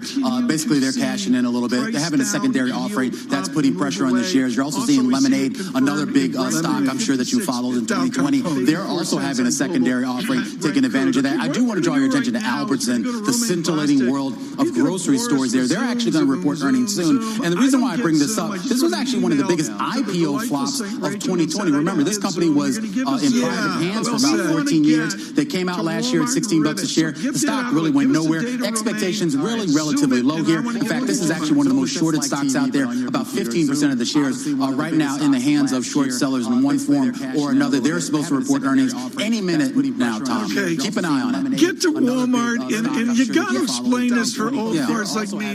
Ribbit. Ribbit is Robinhood. What is Ribbit? Ribbit Leaf is basically a blank check company. It's an investor in Robinhood, Affirm, Credit Karma, a lot of the hot stocks that I'm sure your kids and your grandkids all know about here, Tom. But Lisa, this is really less about Ribbit, and it's really more about Walmart and what it's trying to do. Maybe Lisa, you can maybe educate Tom. Well, look, I found this a fascinating deal because basically Walmart is getting in and lending to its customers and lending to its associates. And basically, part of the idea, this is one theory, is they want to intermediate some of those big credit card companies, the Visas, the MasterCards that they pay billions of dollars of fees to every year, get them out of the way and create their own financial services industry with all the data that they have and with all of the huge footprint that they have. Romain, how is this being received by people? I mean, it seems like it makes a lot of sense, and it's a great time to do it because of capital markets and how open they are. Well, so far, the analysts seem mixed on it. There were a couple notes out that basically had analysts scratching their heads saying they didn't really think Walmart's core customer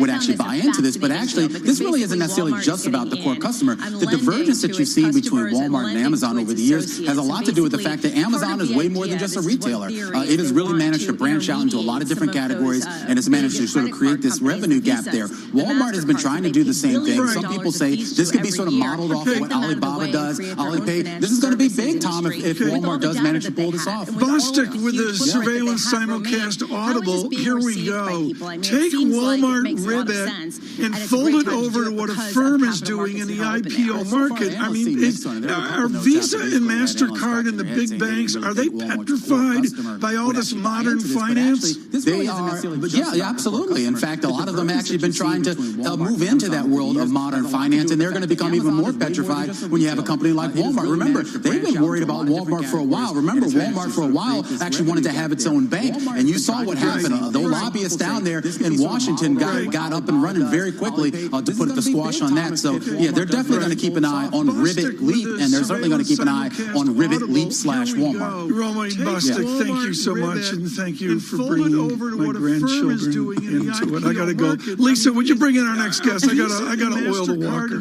Yeah, meanwhile, we did talk about Albertsons. Albertsons did report earnings and sees 2020 adjusted earnings per share above of expectations at $3.05 to $3.15. So just to put that into perspective, but really we were talking about the Alibaba-fication of Walmart, and I got to say that brings us to this concept of big tech, the confluence of big corporations becoming big tech, and the regulatory pressures. Michael Collins of PGIM, the senior portfolio manager there, who's been covering everything so sufficiently and adequately going forward. There's a question about regulatory pressure right now on some of the biggest companies. How serious is that, especially after the recent events that transpired in Washington? Yeah, good morning, Tom and Lisa. Thanks for having me. I think this, blue ripple everybody's talking about is going to result in much less concern in the markets about tech, being broken up and regulated, the banks being broken up, energy being more heavily regulated. So I think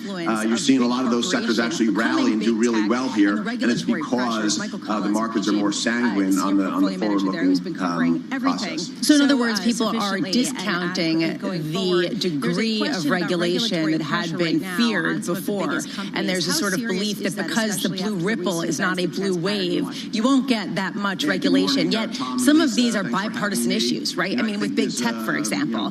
Does that change your idea here?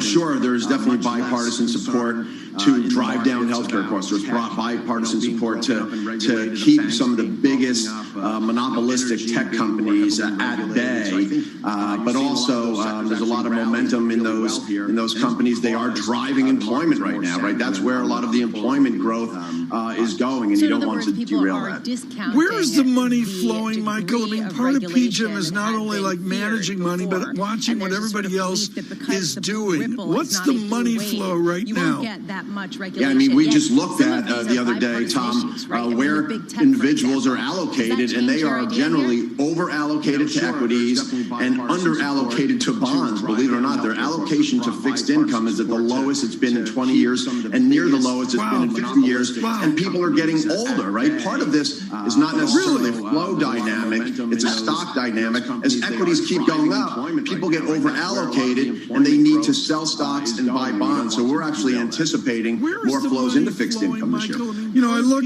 Michael, at the anticipation there, and that's the theory of we drive price up and yield down.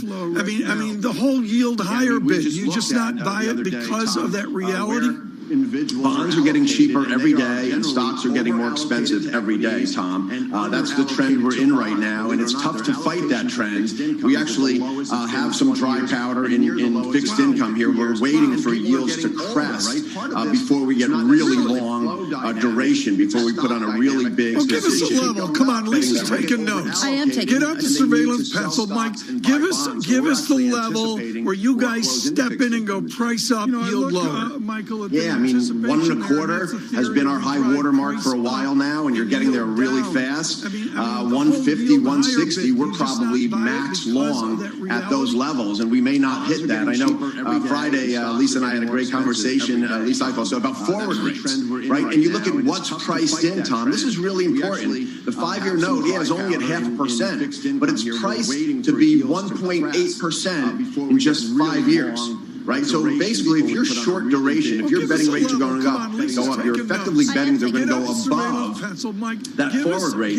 And we don't think the 5-year note's going to be 1.8%, or the 10-year note is going to be at 2.25% in the next 5 or 10 years. We think the Fed is going to be between 0 and 1%, probably for the rest of our lives. So a 10-year note just above 1 and a 5-year note near 1 is practical. And Michael, we did have a fantastic conversation on Friday. I agree with you. You say, though, bonds getting cheaper, stocks getting more expensive. Can you get that bond rally without a stock sell-off?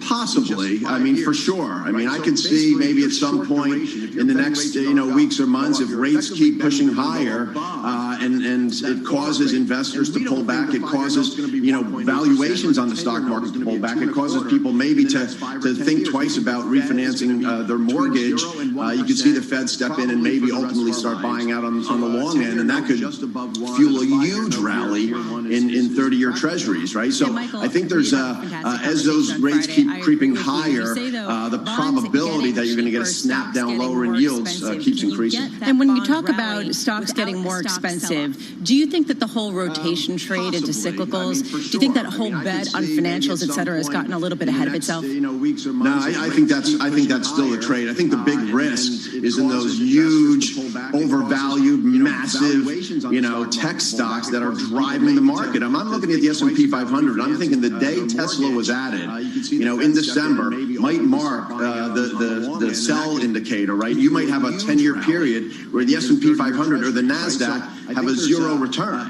right, for 10 years. It's very possible when you get to these levels and when you have a handful of stocks dominating. All you need is a few of those stocks to go down 50 or 100%, and it's going to be really tough for those stock indices to have positive returns for the next 5 or 10 years.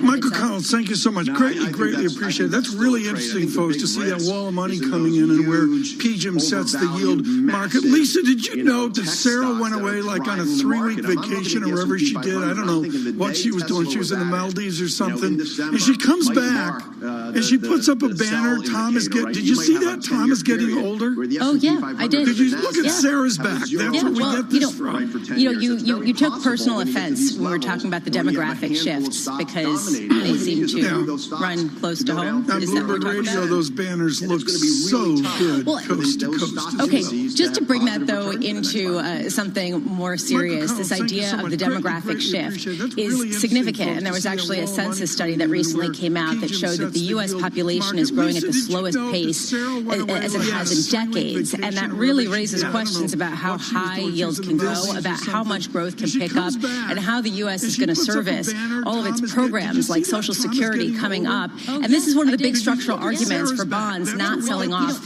more than they otherwise would. This is really well said, Lisa. And what this is about, folks, is yes, it's about the subtle rates of change that fold into government programs, particularly Social Security and the medical establishment. It's also about retirements, but it's really about, Lisa, is the fold in of demographics to nominal GDP. This is a cottage industry over in Europe, less talked about in America, but that population dynamic is tangible. The older people probably are. Well, and lack of immigration, right? I mean, that's another issue. But if you want to talk about age, we can do that. Coming up, we're going to be talking with Tom Wheeler, former FCC chair and now Brookings Institution visiting fellow. We'll be talking about regulating big tech, what it might look like.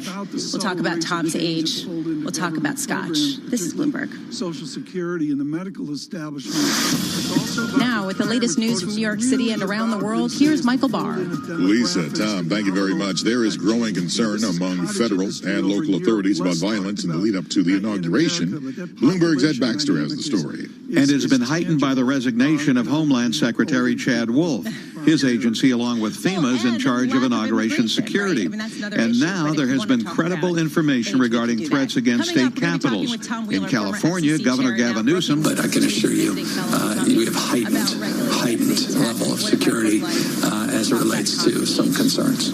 And President Trump has issued an emergency declaration now, making it easier for all law enforcement to work together. In San Francisco, I'm Ed Baxter, Bloomberg Radio. PayPal has blocked the Christian crowdfunding site Give, Send, Go after it helped raise funds for people who attended last week's violent event in Washington. According to a person familiar with the matter, the payments giant also closed an account held by Ali Alexander, one of the organizers of the gathering before the riot. President Trump plans to tout completed sections of his border wall today. It is his first public event since encouraging supporters who went on to attack the U.S. Capitol last week. Trump is set to visit Alamo, Texas. Indonesian Navy divers searching the ocean floor have recovered the flight data recorder from a passenger jet that crashed into the Java Sea with 62 people on board. The device is expected to help investigators determine what caused the plane to nosedive into the ocean in heavy rain shortly after taking off from Jakarta on Saturday. TV stations showed divers on an inflatable vessel with large white containers containing the device heading to a Jakarta port. Live from the Bloomberg Interactive Brokers studios, this is Global News 24 hours a day, on air and on Bloomberg Quick Take, powered by more than 2,700 journalists and analysts in more than 120 countries. I'm Michael Barr, and this is Bloomberg. President Trump Trump's America First policies. Whether you're dreaming of a house the size of a football stadium or a football stadium in the back garden of your house, what you need is dream come true money. Luckily, tonight's Euro Millions jackpot is £37 million. Now that's dream come true money. Euro Millions from the National Lottery. Play on app, online and in-store. Estimated jackpot, account terms, rules and procedures apply. Players must be 16 or over. Saw my neighbour's lad the other day and he said, "Hey, I passed my test, I'm going to get a car." And I said, "What type?" And he said, "Well, you know, can't be too picky." And I said, "Oh yes you can, you need Cinch." And he said, "What's Cinch?" Cinch lets you buy a quality check used car online. No haggling, with delivery included and a 14-day money-back guarantee. And he said, "Sounds like I'm in the driving seat now." And I said, "Oi, that's my line, cheeky. You're in the driving seat now, Britain. Cinch, cars without the faff. UK mainland delivery only, T's and C's apply." Good with people? Are you ready to order? We can help you take the skills you already have to a new role. Hiya, Millie. I've brought you a cardie. How are you feeling today? I'm all right, thanks, pet. For helpful advice and the latest vacancies, visit gov.uk/jobhelp, a good place to start. Broadband speed matters. Broadband speed matters. Bet you think you've got super fast, hyper fast, or mega fast broadband? Chances are you're operating at the sluggish speed of your average snail. G-Network delivers 900 meg upload and download speeds. That's 13 times faster than the London average broadband. Join G-Network for just £22 a month. G-Network, or the Gigabit Network, as we like to call it. Contract applies £48 a month after initial 3-month term. Brunch time is your time, and it's anything you want it to be. It's no emails, no phone calls, no conversations about the weather. It's a proper breather. Cadbury Brunch Bar is packed full of tasty ingredients and dipped in just the right amount of Cadbury milk chocolate for the little treat you deserve. Whenever or wherever you need a proper break, brunch. On this week's On the Media, as cable news hosts watch chaos in the Capitol, they struggle to find the right words to describe the perpetrators. Protesters, rioters, domestic terrorists, insurrectionists. I don't want to call them protesters anymore. I want to call them rioters or mobsters. Don't miss this week's On the Media from WNYC. Listen to the On the Media podcast from WNYC Studios on TuneIn today. If you ever need a break from 24/7 news coverage on TuneIn, remember, you can explore TuneIn's awesome library of music stations, perfect for every mood and activity. Just search music to find what vibe you're feeling. Ever wonder what life is really like as a professional hockey player?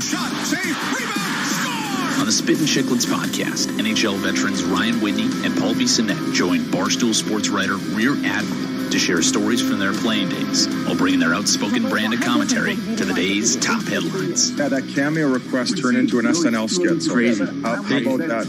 Thinking of you studying, I just pictured two pit bulls barking at each other. Search Spit and Chicklets on TuneIn to listen. 3, 2, 1. New year, new beginnings. Sounds like the perfect time to try TuneIn Premium on for size. Listen better in 2021 with commercial-free news from CNBC, CNN, Fox News Radio, and MSNBC. Exclusive ad-free music channels for your new year. And less ads on over 100,000 radio stations from around the world. Don't settle for same this year. Search Premium to upgrade today. It is long overdue for the technology companies and their executives to acknowledge that this is bigger than them. You know, the technology companies have been hauled up onto Capitol Hill a variety of times, and each time the CEOs have taken a very defensive posture. They basically said, leave us alone, we've got this, we'll figure out the rules of the road. Well, that's obviously insufficient. Long overdue. For the technology one of my favorite people, Carly Fiorina, ex-Hewlett-Packard, of course, and political candidate as well. Carly Fiorina there on the changing of technology. Lisa Bramwitz and Tom Keene with John Farrell, features up 11, Dow futures up 78. And right now we're going to attempt an intelligent conversation. I turned to Mrs. Keene at the 10 o'clock hour last night And I said, I figure Wheeler will cancel as Ohio State went down in flames. Tom Wheeler, your comment on the spirit of college football in the time of this national crisis. Lisa Bramwitz and Tom King with John Farrell. My comment is, go Buckeyes. Think about what brought you there, not just the outcome, but it was a tragedy last night. He is a former FCC chairman, and we're thrilled that Thomas Wheeler could join us this morning. Tom, I don't like the phrase net neutrality. It's Greek to me. But tell us what the net looks like in 2 or 3 years. We are evolving each and every day. With Fiorina and Wheeler on the same page, what does our FCC world look like in 5 years? He is a former FCC chairman. Well, I think that what is important is we've got to think about what the new world looks like. That we have been trying to oversee the revolution of the digital economy and digital technology using statutes and regulatory structures that were created for the industrial era. And we need a new approach that recognizes that the world has changed, that things move much more quickly than they did before, and so we can't have the old sclerotic approach to oversight. And secondly, that we're dealing with a whole new class of assets, soft assets instead of hard assets, and they behave differently in the marketplace. All right, so Tom, let's bring this to what happened over the past week or so. We saw Twitter ban President Trump from its platform, Facebook suspending him from theirs, raising a question about big tech's role in really determining the discourse in the nation and, frankly, in the world. What is the government's role in dictating the guidelines for some of these big tech companies? Well, I think Chloe Fiorina hit the nail on the head, and this is the basis for things that I've been writing, saying that, look, what's been going on is the technology companies have assumed quasi-governmental roles. They are making the rules because our representatives in government are not. And we need to step up and figure out, as the people, what are the rules that should exist. How do we have competition instead of these monopolies? How do we have expectations for responsible behavior rather than, we'll do whatever we want because it's profitable? But Tom, I mean, you talk about these concepts, and there's very little agreement on exactly how to frame these issues. We can't even get a stimulus effort passed when we have a jobless rate that's incredibly high. I mean, what is your confidence level that there actually is some consensus on these big philosophical concepts in Washington, D.C.? Lisa, I think this goes back to our discussion of the game last night. I think you need to have the willingness to get on the field and to try and work it out rather than just running away from it, which is frankly what we've done for too long. One of the things that's happened is that policymakers have been sold for the last couple of decades. Policymakers have been sold this snake oil that somehow digital is different and that it's pretty close to magic. And if you do anything to provide public interest oversight, you'll break that magic. That's not the case. And we need to have policymakers who understand, and I think they are coming up to speed, who understand the realities of the digital economy and are willing to step up. I mean, let's go back in history for just a second. The regulatory structures that we have in place right now were created to provide balance in the industrial economy to the inherent incentive to excess that was created at that point in time. We need to have some kind of offsetting, countervailing structure created in the digital economy. But we can't rely on the structures that were created for 100 years ago because it's a new world. Tom Wheeler, I want to talk about your wonderful work on the Civil War, your book, Take Command on Leadership. And in it, you talk talk about taking the next hill. We've got to take the next technology hill. Do you assume whatever that technology hill looks like, and let's say it's the Ohio regiments at Gettysburg, do you just assume that's a breakup of these technology companies? No, Tom. I think that what you have to do, another chapter in the book talks about you got to look at new techniques and have new thoughts. Because I don't want to break up Facebook and have half a dozen mini-me Facebooks, all with the incentive to use their monopoly power over the digital assets which they hold and won't share with anybody else. I would rather see, let's have, instead of break up, let's break open access to those assets. Let me give you one specific example. In 1956, AT&T was forced to open access to its patents, which was the greatest repository of patents in the world. And when that happened, innovation and competition took off. They had been using those patents to thwart others from creating competitive alternatives. And what we need to do is say, okay, these companies are now sitting on massive databases.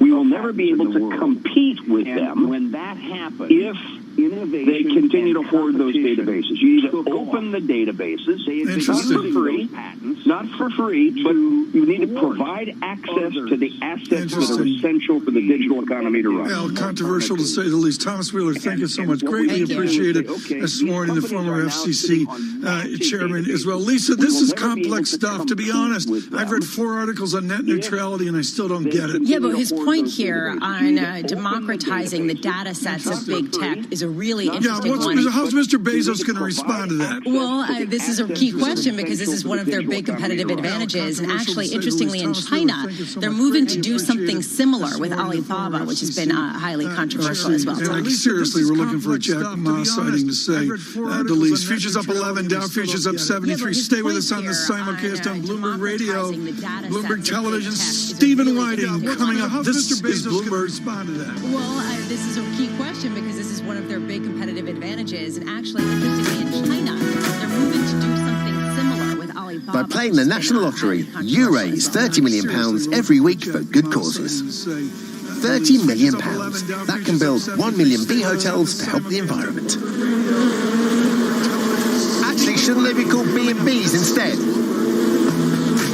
Every week, you raise £30 million for good causes. The National Lottery. Your numbers make amazing happen. Players must be 16 or over.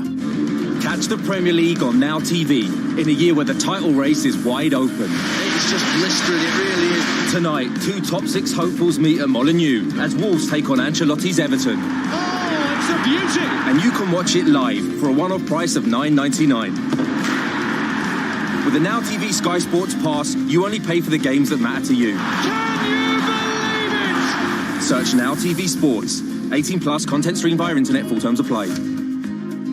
Ever wonder what life is really like as a professional hockey player? Shot, save, rebound, score! On the Spit and Chicklets podcast, NHL veterans Ryan Whitney and Paul Bissonnette join Barstool sports writer Rear Admiral to share stories from their playing days while bringing their outspoken brand of commentary to the day's top headlines. Yeah, that cameo request turned into an SNL skit. So crazy. How about that? Thinking of you studying, I just pictured 2 pit bulls, barking at each other. Search Spit and Chicklets on TuneIn to listen. Have you heard the most unscripted, unfiltered, and unhinged sports show in the game? On the Skip and Shannon Undisputed podcast, Skip Bayless, Shannon Sharp, and Jenny Taft discuss the biggest stories in the world of sports. Father Time is at least sort of looking over one shoulder right now. LeBron, you remember me? The one thing, even Skip, because, they cut some games last year. That was 10, 12 games that he averaged in 25. That's another 250, 275 Search points. Skip and Shannon on TuneIn to listen. Get social. Get social. It's a new year. Why not try something new? Like following TuneIn on social media to stay in the know with all the amazing audio to come in 2021. Follow us. Facebook, Twitter, or even Instagram at TuneIn. It's a new year and a new you. Fulfill your resolutions with TuneIn Premium. Need some inspiration to restart your home workout plan? Get the adrenaline pumping by listening to TuneIn's nonstop channels.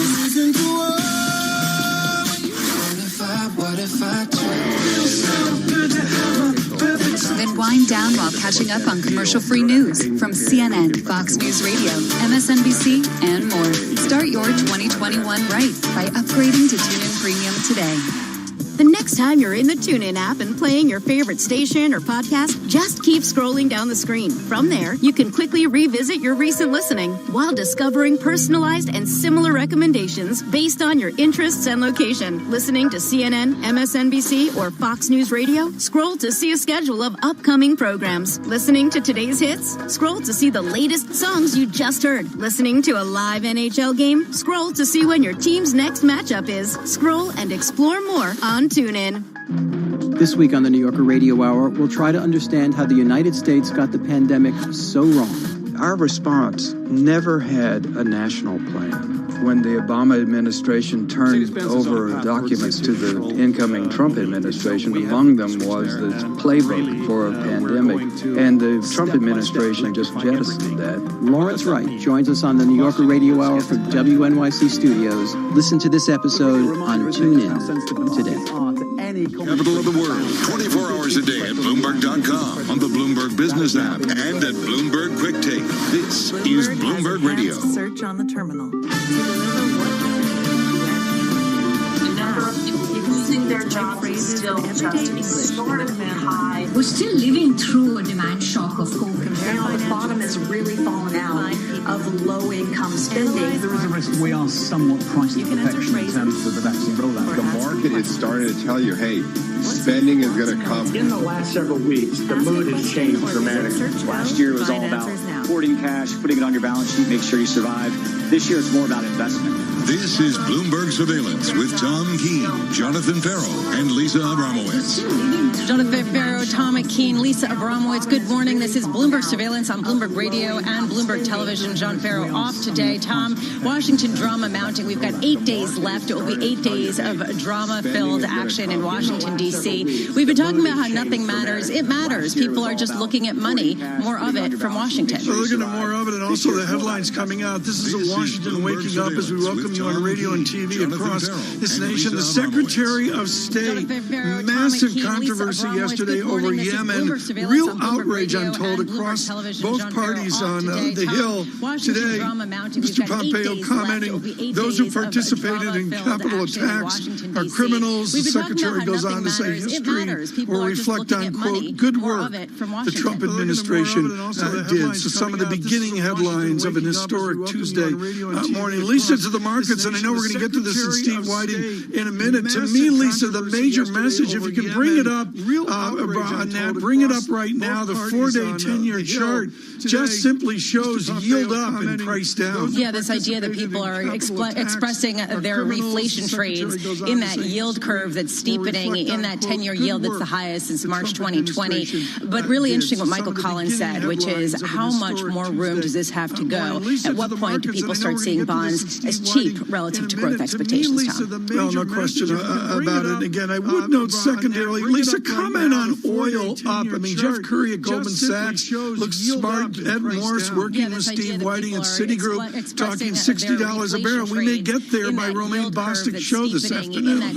Which you're going to plug because he is doing us a solid. I will say, I do find it interesting what Mark McCormick of TD Securities said yesterday, which is that the mobility data is tracking the vaccination schedules. As vaccines get distributed more quickly in certain nations, you're seeing people move around more. And this is positive for oil. It is positive for growth. And that is what he is tracking to determine which nations have an edge when it comes to their currency and their economies, Tom. Welcome to all of you. I'll give you the statistic that I saw yesterday, folks. Good morning to San Francisco on Bloomberg Radio in their early morning. It was the difference between mask wearing, Lisa, in San Francisco versus mask wearing Missouri and Los Angeles. In certain nations, A huge difference. And you just go, why? I mean, what is the cultural imperative that gets you to that? Yeah, well, we see that all over, right? And why is there a cultural difference in something that seems more medical than it is just a matter of opinion? On this Historic Tuesday, we'll try to stay on the markets, but again, looking for political headlines as well. Stephen Whiting is with Ed Morris at Citigroup Private Bank, and he joins us this morning. Stephen Whiting, do you readjust your 2021 view with the tumult of the first 12 days of this year? What is the cultural imperative that gets you to that? Not because of political shocks like this. I think when we look back at history, we can find 20 events, all the way back and including World War II, that really qualify as political or geopolitical shocks. Only 2 of them really turned the direction of the world economy. And this is one that I would doubt is going to turn the direction of the world economy. And for all those that didn't, the effects in financial markets weren't felt for more than 90 days. Steve, I want you to comment on Ed Morris and oil to 60 as well. You've got frontline commodity work filtering into Citigroup Private Bank. How do you filter in the work of Edward Morris? Remarkably, because it's across asset classes. It's powerful when we understand what's going on in the oil market, in particular, more than other commodities, but certainly in commodities like copper and iron ore. These might have directly relatively small shares of economic activity, but the sensitivities to credit, the movements in currencies, the read-through to broader asset allocation, it's been really powerful. So Ed's been a fantastic contributor to our work in terms of broader asset allocation and beyond commodities. So what you're saying is that you buy the reflation trade? Is that what you're saying?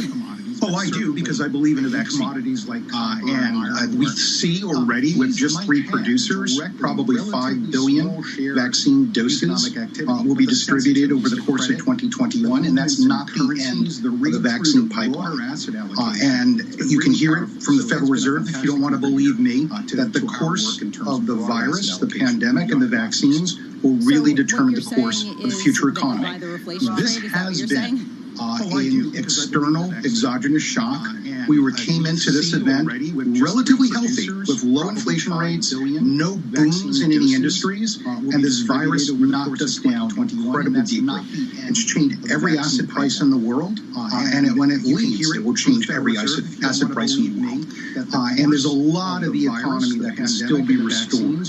Later in 2021 and 2022 as it works. All right. So in the near term, how are you looking at the vaccinations in order to determine your investing thesis? We were speaking with Mark McCormick about how he's tracking which nations are doing the best job of getting vaccines into our arms. Are you doing the same to determine where in the world to invest? Well, it's no surprise, for example, that throughout Asia, the pervasiveness of the virus has been lower. Maybe it's the experience with SARS, for example. Very, very high compliance so in the with near NASWIC, term, right, has had a different economic impact there. I just think that we are very early on in terms of the vaccination. I mean, it is fairly miraculous that we have effective vaccines at the levels that we are seeing. Right? Epidemiologists expected 60 to 70% efficacy, a little bit closer to flu vaccines. And here we are with some of these well above 90%. The rollout may be slow, but I think this is a little bit like sand in a sea, right? It'll move faster as we go forward. Steve Whiting, quibbling about a couple months is not something that I'm going to do with asset allocations. Steve Whiting, Ben Laidler over at Tower Hudson, very courageously, he's been dead on optimism on the equity markets. Calls for 3 years of double-digit return. He says there's a, not certitude, but a likelihood of that. You and I have lived in the certitude of single-digit returns. Is that where we finally are? Look, we're not expecting returns as robust as 2020 on headline, especially for U.S. equities, where we had a lot of defensive equities in the technology sector. They provided the solutions to the COVID economy. Their valuations were driven up by falling interest rates, right? So it's more than the durability of their earnings. equities. But there's that in valuation. So we're not expecting to be as strong as last year's 19% return for U.S. equities. But there's a lot around the world right now where 85% of our equity overweight is outside the United States, where we've seen some pockets of the world lag badly behind. Now, when we think back to 2009, where conditions perfect, we lost jobs the entirety of 2009. That was a 35% gain, right, for global equities and equities. Less for the United States, more for the rest of the world. People thought the expansion was over, that we priced in recovery, it's now time, there's a wait for the next crisis. We then went on for 10 years in which we had an 180% gain in global equities. Gains in 9 out of 11 years. And what was the return in cash over that time? 6% in years. Well, Steve, what's the distinction of the Citigroup view on markets in 2021, given that what you've laid out is very much what we're hearing from most people on the show? Well, I think, again, it's discriminating between which assets will really move. That there are these shorter-term dislocations that are quite severe. We've been overweight small-cap U.S. equities for a good period of time in 2020. That has been reverted pretty significantly. Well, Steve, Latin America, Southeast Asia, these are markets that have not come back nearly as much. The fact that there's a strong correlation between what you mentioned earlier, Ed Norse's view on oil and financial stocks, that sort of are priced as if they are their businesses reflect the worst of the credit conditions of the most impacted industries. These are areas, again, that we be bullish on for tactical reasons. Now, when we get all through with these distortions, we're going to focus in on a different set of opportunities. Some of these are really long-term growth opportunities, like the fact that we've only had a minimal amount of shift in the world to greener technologies, right? Electrification, that these are thematic opportunities that are really incipient, just the way e-commerce was 10 years ago. These are areas, again, that Stephen Whiting, just fascinating. Thank you so much. We're going to have to leave it there right now with the death. Stephen Whiting of Citigroup Private Bank. Thank you so much. Lisa, this has been widely expected. Sheldon Adelson has been very sick. Mr. Trump's largest donor in Las Vegas Sands announces the death of Mr. Adelson this morning. Yeah, he died at age 87 from complications related to non-Hodgkin's lymphoma. It was expected. He was a legend in the gambling industry in the Las Vegas world, and it is he has officially died, according to people close to him, Tom. What is so interesting about this, folks, is this is truly a throwback to another entrepreneurial time. This is not a guy of fancy schools and maybe the modern day that you go to the right school or have the right technology and that. This is a guy that started out in a street corner in Boston. And Lisa, I think he was just as proud of his business failures as the huge success he didn't enjoy really until his 30s. He went up and down within entrepreneurship till he got the right formula. Well, everyone who I've ever met who is truly successful always talks about their failures as their biggest learning experiences and their biggest pride in terms of what they overcome. But it comes at a time of incredible flux for the gambling industry, with Las Vegas searching to recover from the pandemic and the move to Macau and Asia in particular, with him included, even with all of the international concerns and tensions. It must be a further shock to the president. Again, the largest donor to President Trump in the campaign of 2016. This is President buffeted, as Bloomberg reports, are Sophie Alexander and Chanel Bassett, Deutsche Bank and Signature Bank of New York stepping away from their relationships with Trump personal and business accounts. Really remarkable story. Look for that on Bloomberg today. Story came out last night as well. Futures up 9, Dow futures up 62. On our political moment, Julie Norman of UCL London. Stay with us on radio and television. This is Bloomberg. Sophie Alexander. Now, with the latest news from New York City and around the world, here's Michael Barr. Lisa, Tom, thank you very much. This just in, the Las Vegas Sands says casino mogul Sheldon Adelson has died at age 87. We have more with Bloomberg's John Tucker. The son of a Boston cab driver, Sheldon Adelson became the world's 37th richest person. As founder and chief executive officer of Las Vegas Sands, he was the company's majority shareholder and one of the world's biggest gambling moguls. He was a prominent donor to Republican politics in the U.S. and a backer of Donald Trump. Trump. In 2019, Adelson revealed that he had non-Hodgkin's lymphoma. The cancer often made him too weak to go to the office or attend company events. He also long suffered from peripheral neuropathy, a disorder that made it difficult for him to walk. John Tucker, Bloomberg Radio. There's another threat involving armed protesters. According to the FBI, there are plans for armed protests at all 50 state capitals and in Washington, D.C., leading up to President-elect Joe Biden's inauguration. In Michigan, they're going a step further, banning the open carry of guns in the state capitol. In April last year, armed protesters opposed to COVID-19 restrictions entered Michigan's Capitol building, and months later, the state's governor was the target of a kidnapping plot. Democratic lawmaker Sarah Anthony says, though, the ban does not go far enough.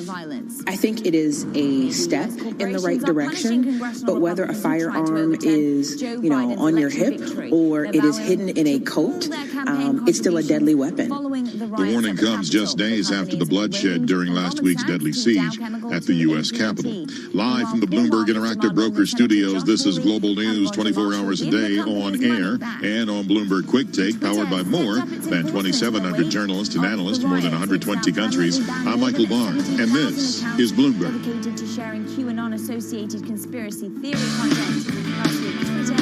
If you want to lose weight, it's not about getting it right, but getting started. Healthy changes start with little changes, one way or another.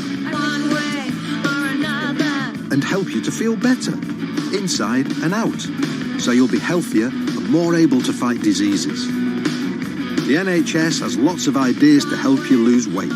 Search Better Health. Let's do this. Love is in the air at winnerdreamproperty.co.uk. Would you love to escape to the country, love to own 2 luxury homes mortgage-free, and love to help raise money for an amazing charity? Visit winnerdreamproperty.co.uk and 2 stunning houses worth a total of £700,000 could be yours, fully furnished with 7 ensuite bedrooms, a sauna and hot tub. You're going to love Chapel Jerusalem. Plus, you'll help raise money for Alzheimer's Society. Buy your tickets before Valentine's Day for just £3 each. Free postal and referral entries available. T's and C's apply. Visit winnerdreamproperty.co.uk to find out more. 10% of all ticket sales goes to Alzheimer's Society. If ticket target is not achieved, a cash alternative will be offered instead. Whether you're dreaming of a house the size of a football stadium or a football stadium in the back garden of your house, what you need is dream come true money. Luckily, tonight's Euro Millions jackpot is £37 million. Now that's dream come true money. Euro Millions from the National Lottery. Play on app, online and in-store. Estimated jackpot, account terms, rules and procedures apply. Players must be 16 or over. This is not just salmon. This is responsibly sourced M&S salmon. Always Scottish, just £4 for 2 fillets every day. We have hundreds of remarkable value products to enjoy.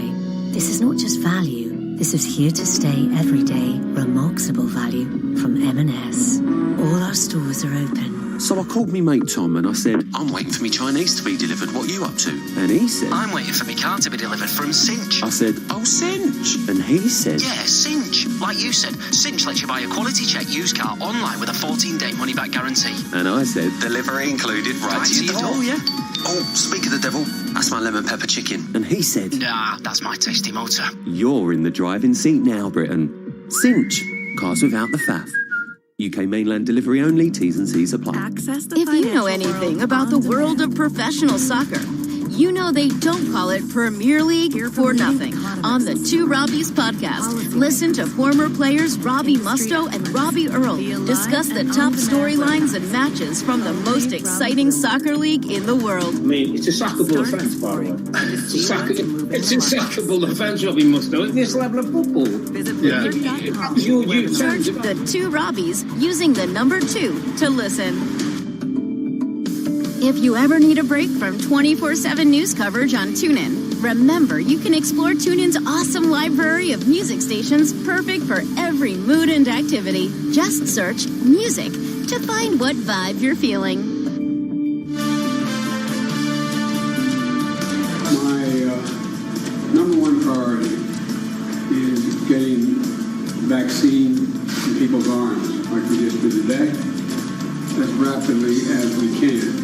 We're working on that program now. 3,000 to 4,000 people a day time. It's just beyond the pale. It's just wrong. President-elect Biden making comments on the vaccine, of course, a great challenge nationwide. I must admit, folks, I'm having trouble visualizing what the inauguration will look like. Perhaps we'll find out here in a number of days. Julie Norman with us right now. Lisa Bramlett and Tom King, your simulcast. Professor Norman at the University College London. And, you know, Professor, we've done different things here, including the TikTok with Kevin Cirilli and the rest of it. I want to look forward with you, Professor, to the new gridlock.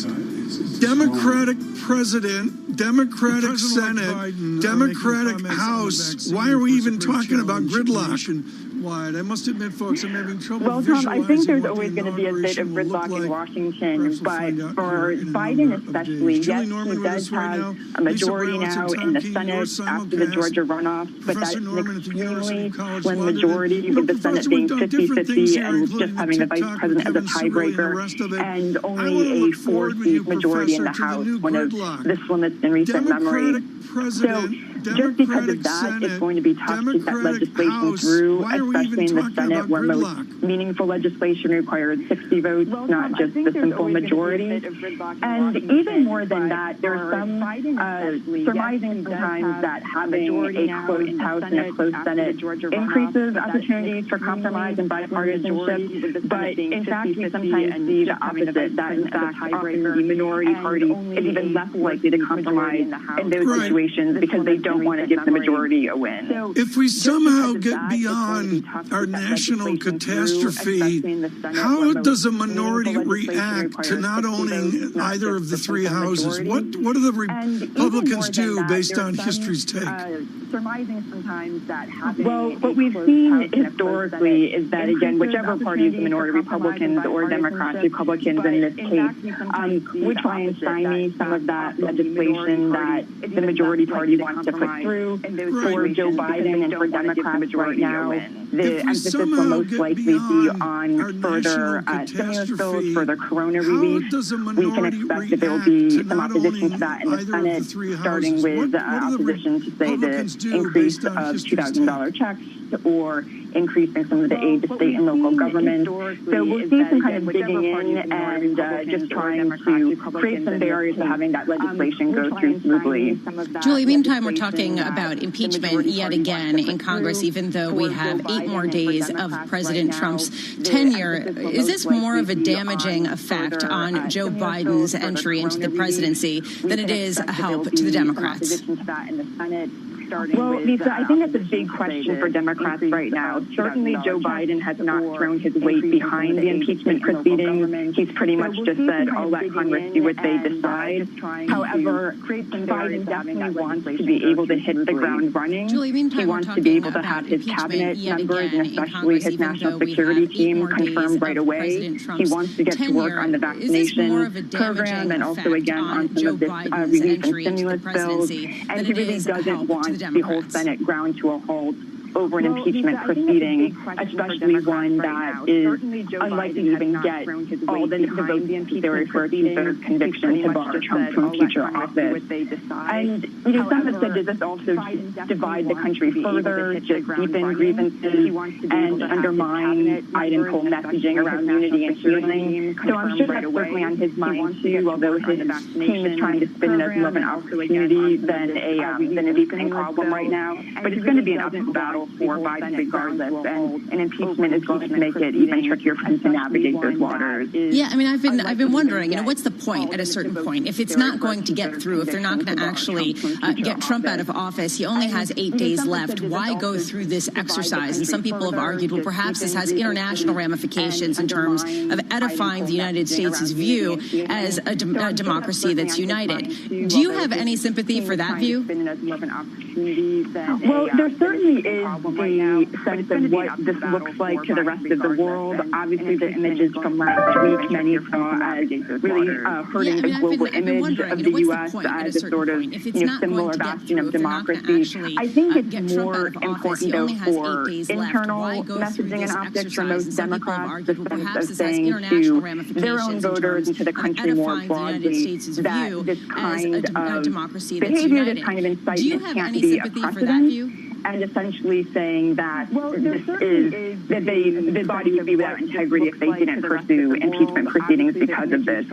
However, again, the pragmatics and the practicalities around it make this difficult. They know that they can't remove Trump from office and might be making things hard for Biden at the same time. One final question, and we can do this with Julie Norman. She is wonderful on the tensions of politics.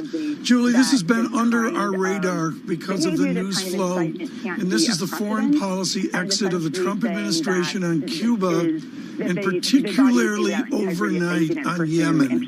This was a heated, reported folks, heated exchange between legislative staff members and Mr. Pompeo in his State Department. Julie Norman, explain to our audience why these discussions on Yemen are so heated in Washington. Julie, this has been under our radar. The discussions around Yemen, and Yemen, a country in the Middle East, in the Gulf, that has really been suffering from a quite severe civil war for years now. Pompeo is preparing to declare one of the groups, the Houthi group, a terrorist group. Labeling any group a terrorist group has very significant ramifications in terms of what kind of aid can go to the country, in terms of what kind of political conversation can happen with that group for peace processes and negotiations, and also just puts the U.S. on a kind of very different political stance on that conflict that they've already been on. Do you assume that just because of time, Julie, to complete the circle, do you assume that President Biden and his team can reverse that decision if they choose? I do think they will try again. The team is pretty pragmatic. They're going to want to leave all options open for negotiations and diplomacy, and the terrorism label inhibits that rather than facilitates that. That's why we love Julie Norman. I can take a tangent like that, and there she is with expert view. Julie Norman with UCL. Lisa, it's amazing the guest quality and their ability to keep up with the news. Yeah, it's difficult to know what the important bits are. For markets, certainly, they're looking past the noise in Washington. They're looking to the prospect of more fiscal stimulus and the idea of some sort of unity. But, Tom, it's unclear what that will look like and what exactly will get passed in the next couple of months. The Abrama yield, as we go to the data check, extraordinary this morning. 30-year bond. Lisa, in my ute, it was the benchmark. 1.8904 in a 30-year bond. I mean, come on, Lisa, 2% in vicinity. Yeah, I mean, this is real yield at a certain point. Real yield, by the way, is on Fridays, and John Farrow's property is still around and kicking, so we will be looking for that. The high yield of the United States, Tom. Yes, this weekend, the real yield, please look for that with Jonathan Farrow. The real yield, the early years. Looking forward to seeing that. Coming up, Michael Gapin and Barclays on the American economy. Futures deteriorate. They're green, up 4. On radio, on TV, this is Bloomberg. 2% in vicinity. Yeah, I mean, this is real yield at a certain point. Real yield, by the way. If you want to lose weight, it's not about getting it right, but getting started. Healthy changes start with little changes, one way or another. And help you to feel better, inside and out, so you'll be healthier and more able to fight diseases. The NHS has lots of ideas to help you lose weight. Search Better Health. Let's do this. Whether you're dreaming of a house the size of a football stadium or a football stadium in the back garden of your house, what you need is dream come true money. Luckily, tonight's Euro Millions jackpot is £37 million. Now that's dream come true money. Euro Millions from the National Lottery. Play on app, online and in-store. Estimated jackpot, account terms, rules and procedures apply. Players must be 16 or over. Daddy, do you want to play? Play 3 up front today. I can see us scoring a truck load. Daddy, let's play a game. Game should be in the bag. Think I'll stick a lump on it. Dad, please. Please let this one come in. Hello? Sorry, sweetheart. I was miles away. What were you saying? When you're there, but not there. The National Gambling Treatment Service is here to help. Search Be Gamble Aware for free confidential advice. Start to regain control after one call or chat. Broadband speed matters. Broadband speed matters. Bet you think you've got super fast, hyper fast, or mega fast broadband? Chances are you're operating at the sluggish speed of your average snail. G-Network delivers 900 meg upload and download speeds. That's 13 times faster than the London average broadband. Join G Network for just £22 a month. G Network, or the Gigabit Network, as we like to call it. Contract applies £48 a month after initial 3-month term. How do you keep up on the latest NBA news, analysis, and rumors? Again, Kawhi Leonard, 5th straight game in the series. He's at 30 or more. On his podcast, The Low Post, ESPN's Zach Lowe brings in the sharpest minds in basketball to break down all the stories that matter. It's so obvious that people talk around it but forget it sometimes, and that's that this is a very strange season. So we have teams that have had a 9-month layoff and teams that have had a 2-month layoff. We have guys search The Low Post on TuneIn to listen. Ready for a fan-driven take on this season's MLB action? On the Beat the Shift podcast, superfans Alex Uy, Alex Rudy, Barbode Markazi, and Ray Estrada break down all the latest MLB news and drama while supplying you with top-notch fantasy baseball advice. But I kind of want to start with maybe the least talked about one here is Adam Duvall, who just out of nowhere had a monster shortened season this past year. Search Beat the Shift on TuneIn to listen. New year, new beginnings. Sounds like the perfect time to try TuneIn Premium on Precise. Listen better in 2021 with commercial-free news from CNBC, CNN, Fox News Radio, and MSNBC. Exclusive ad-free music channels for your new year. And less ads on over 100,000 radio stations from around the world. Don't settle for same this year. Search Premium to upgrade today. Want to know what's happening in the football universe? Pass it over to the ESPN FC podcast to hear the worldwide leader in sports break down news, highlights, and analysis from the most popular sport in the world. Going into this, they're just not going to scare anybody. Yeah. Zinedine Zidane said it's like a final because if they lose this game, then they have 1 point from 3 matches. Search ESPN FC on TuneIn to listen. Bloomberg Surveillance, good morning on radio and television. A spirited morning, and clearly with all the distractions we're doing, the market talk, economics, an historic morning for the nation. If you're just joining in on the Zeitgeist reported, maybe in the last 12 hours, the president and the vice president speaking, and then on we go to a presumed vote today. Our Kevin Cirilli suggesting tomorrow is when we could see the House act on impeachment, and very much undecided what the Senate will do as well. In the markets, yields higher is the major story, and they have been persistently higher. Moments ago, a print of a 117 on the 10-year yield. That is of note, to say the least. Yeah, this idea that people expect growth to accelerate despite the fact that we got a weaker than expected jobs report last week, despite the fact that we're getting political uncertainty in Washington, D.C., despite the fact that the vaccination schedule has been slower than some people have expected. Michael Gabin,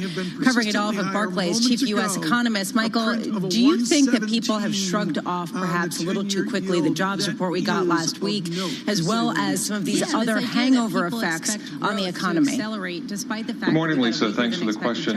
No, I don't think so. I think there was a silver lining to that December jobs report, and almost all the job losses came in leisure and hospitality, the service-facing, the consumer-facing services sector. If you extrapolate outside of that, the remainder of the labor market showed broad-based resilience. There was strong hiring in the goods sector, strong hiring in professional and business services, and that's very similar to what we're seeing in the overall economic data as well. COVID will be trimming some say momentum in personal spending, but the manufacturing data still looks strong. The durable sales, auto still look strong. So it's definitely still a COVID-divided economy. We can find weak spots, but on balance, we think the economy has shown fairly good resilience to this third COVID wave. So I don't think I think it's being watched. I don't think it's being ignored. All right, and then meanwhile, you have on the optimistic side this idea that there is a greater likelihood of fiscal stimulus based on the Democratic wins in Georgia, as well as some of the weakness that we've seen in the labor market What kind of bill, what size do you think is required to keep the economy going at levels that are currently being priced into the market? Well, what we're hearing is that they're considering a COVID relief package that could range between 1 and 2 trillion in size. There's obviously an open question of how many votes they can get in the Senate, and can you get 60 votes to pass that bill without budget reconciliation? I would not be surprised to, we're thinking that it could be as large as a $1.4 trillion bill if it includes aid to state and local government. So it would be more unemployment benefits, the rebate checks topping those up to $2,000, some aid to state and local governments, and then a large COVID-related package that has health insurance as well as payment for vaccines and distributions and so forth. So we think it could be a very large bill. We think there's a bit of a honeymoon window here where you might get 60 votes for that bill. John, excuse me. 3, 2, 1. I'll get it. Michael Gapin. Happy Tuesday. Yes, thank you. A little sleep, folks. Michael Gapin. Lisa Abramowitz took 5 years of Latin in Chicago. She's way out front. But I'm going to suggest stimulus in the plural is stimuli. Is Barclays' view that they need to front load the stimulus, or do they look for multiple stimuluses and see as we go? I'll get it. I think given the time constraints around these, you probably need to just look for 2 bills. One would be the COVID relief package, and the second would be your large infrastructure and tax reform package. That second one will need budget reconciliation. So you either do both of these together under one big massive budget reconciliation bill. I think that would be messy. So I think you need two bites at the apple is probably the most you can ask of Congress this calendar year. So I would do it in 2 rather than continue to piecemeal it out. Lisa, this is really important. And of course, I just looked at my Latin manual here that I've been using for years at Bloomberg. And I'm sorry, Lisa, about as far as I can get is carpe venum. Yeah, or carpe scotchum. Yes, carpe. I like that, carpe scotchum. Let's talk Very about good. Why don't you say this interview with Dr. Gapin? Let's talk going forward about the stimulative effects of some of these stimuli as we discuss this idea of inflation expectations, which have steadily been moving up and continue to do so again today over the next 5 to 10 years. There's a question of whether this is a head fake, Michael, whether people have gotten perhaps a little too enthused about the idea of a stimulus versus plugging a productivity gap. Do you buy that inflation will accelerate past that 2% goal of the Federal Reserve? I do, but I think it will take time. So I think markets were pricing in inflation outcomes that on average were still below 2% over time. So I think that there was still room for the forward break-even rates of inflation to move higher. That break-even measure needs to be more like 2.5 to say that the markets are pricing 2% outcomes consistently over time. So I think that there was room for yields to move given the developments that we've seen. I wouldn't suggest that the markets are pricing in an overshoot. I just think that there was room for those to move higher. And you're right, there is a difference between these aid packages and what an infrastructure bill would do. These aid packages are more one-offs. You get your rebate check, it's spent, but they're not recurrent spending or they're not recurrent tax cuts. So they have a more one-off short-term impulse and fewer longer-term impacts. That infrastructure bill, should it come later this year and get passed, I do think would be a game changer in terms of expectations, because that's a multi-year spending package and would be coming and hitting the economy about the time most of us think will be at full employment. You're listening to Michael Gapin of Barclays Capital. We'll continue with him, their chief U.S. economist. We welcome all of you on Bloomberg Radio and Bloomberg Television. Sheldon Adelson has died at 87. We are thrilled that Brian Egger of Bloomberg Intelligence will join us here in a bit on the life of Sheldon Adelson. Michael Gapin, as I look at this American economy, I'm going to ask almost a traditional question in this untraditional time. The elasticity of business investment now, what does Barclays observe? Is it supple? Is it malleable? Is it something that can support the economy?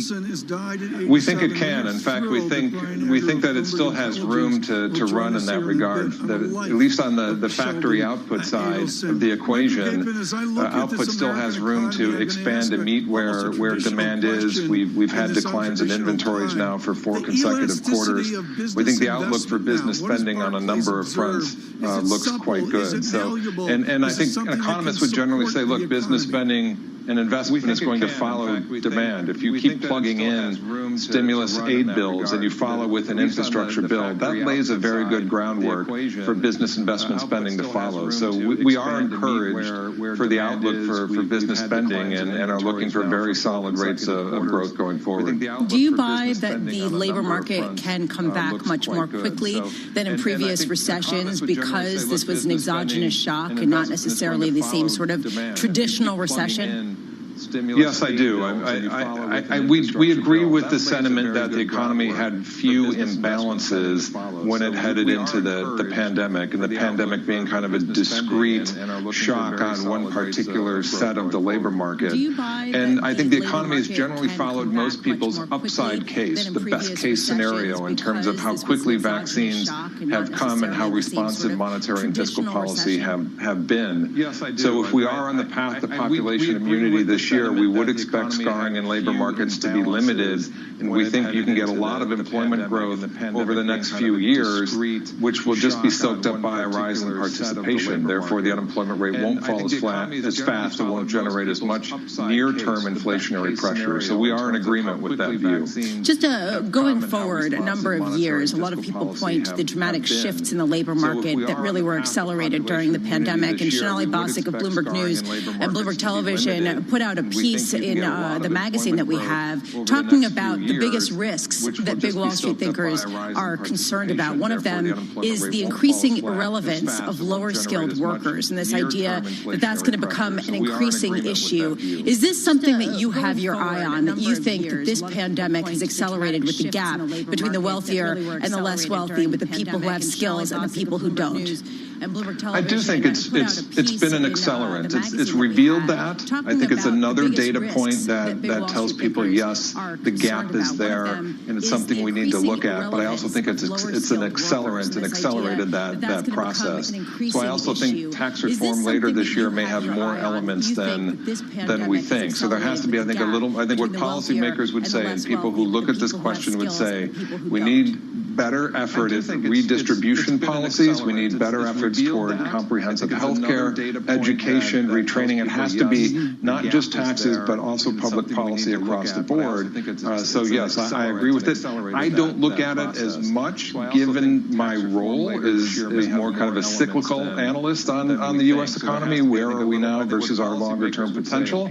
So it doesn't crop up as much on my day-to-day, but certainly I know that there's a segment of people we talk to who are very much interested in it, and I would not be surprised to see that be part of the discussion with that infrastructure bill. Michael Gapin, thank you so much. Greatly appreciate it. With Barclays, our chief U.S. economist today. Spirited discussion there, really trying to figure out the run rate, Lisa, back to normality. I'm not sure when normality comes. Yeah, I think it's interesting that a lot of people are looking at a much faster recovery than previously expected because this was an outside shock, and this idea that the labor market could recover very quickly once we get vaccines up and running. I don't know. I mean, you and I have talked about this. When you walk down the street, you see how many empty storefronts there are, and you wonder how long it's going to take for them to get up, for them to hire people, whether people will be there. I talked to an extremely successful business on Park Avenue yesterday. Their business is down 65%. Lisa, there are moments where you give pause. He is 96 years old. William Webster, a federal judge from St. Louis, who went to Washington and did better than good. William Webster, in a scathing note on Senator Hawley of Missouri and on the moment for his Republican Party, I quote from the St. Louis Post-Dispatch, Congress must consider censure, impeachment, and removal. That's from the giant William Webster a bit ago here. Really extraordinary to see that, Lisa. And like Senator Danforth, he has really come hard out against Mr. Hawley. Futures up 6. Dow futures up 59. Lisa and I want you to yield. We're not going off air until we see a 2% 30-year bond. This is Bloomberg. Good morning. Censure, impeachment, and removal. Now, with the latest news from New York City and around the world, here's Michael Barr. Lisa, Tom, thank you very much. Federal authorities are tracking new threats from right-wing online communities, suggesting there are plans for another attack on government buildings and lawmakers. Large pro-Trump protests are also expected at all 50 state capitals, and officials warn those could turn violent. Washington, D.C. Mayor Muriel Bowser says she's working to secure her city. Bowser also tells ABC News they're working to arrest those who participated in the Capitol siege last week. We've been very aggressive with the so-called Proud Boys. His leader was arrested as soon as he stepped foot in the District of Columbia last week.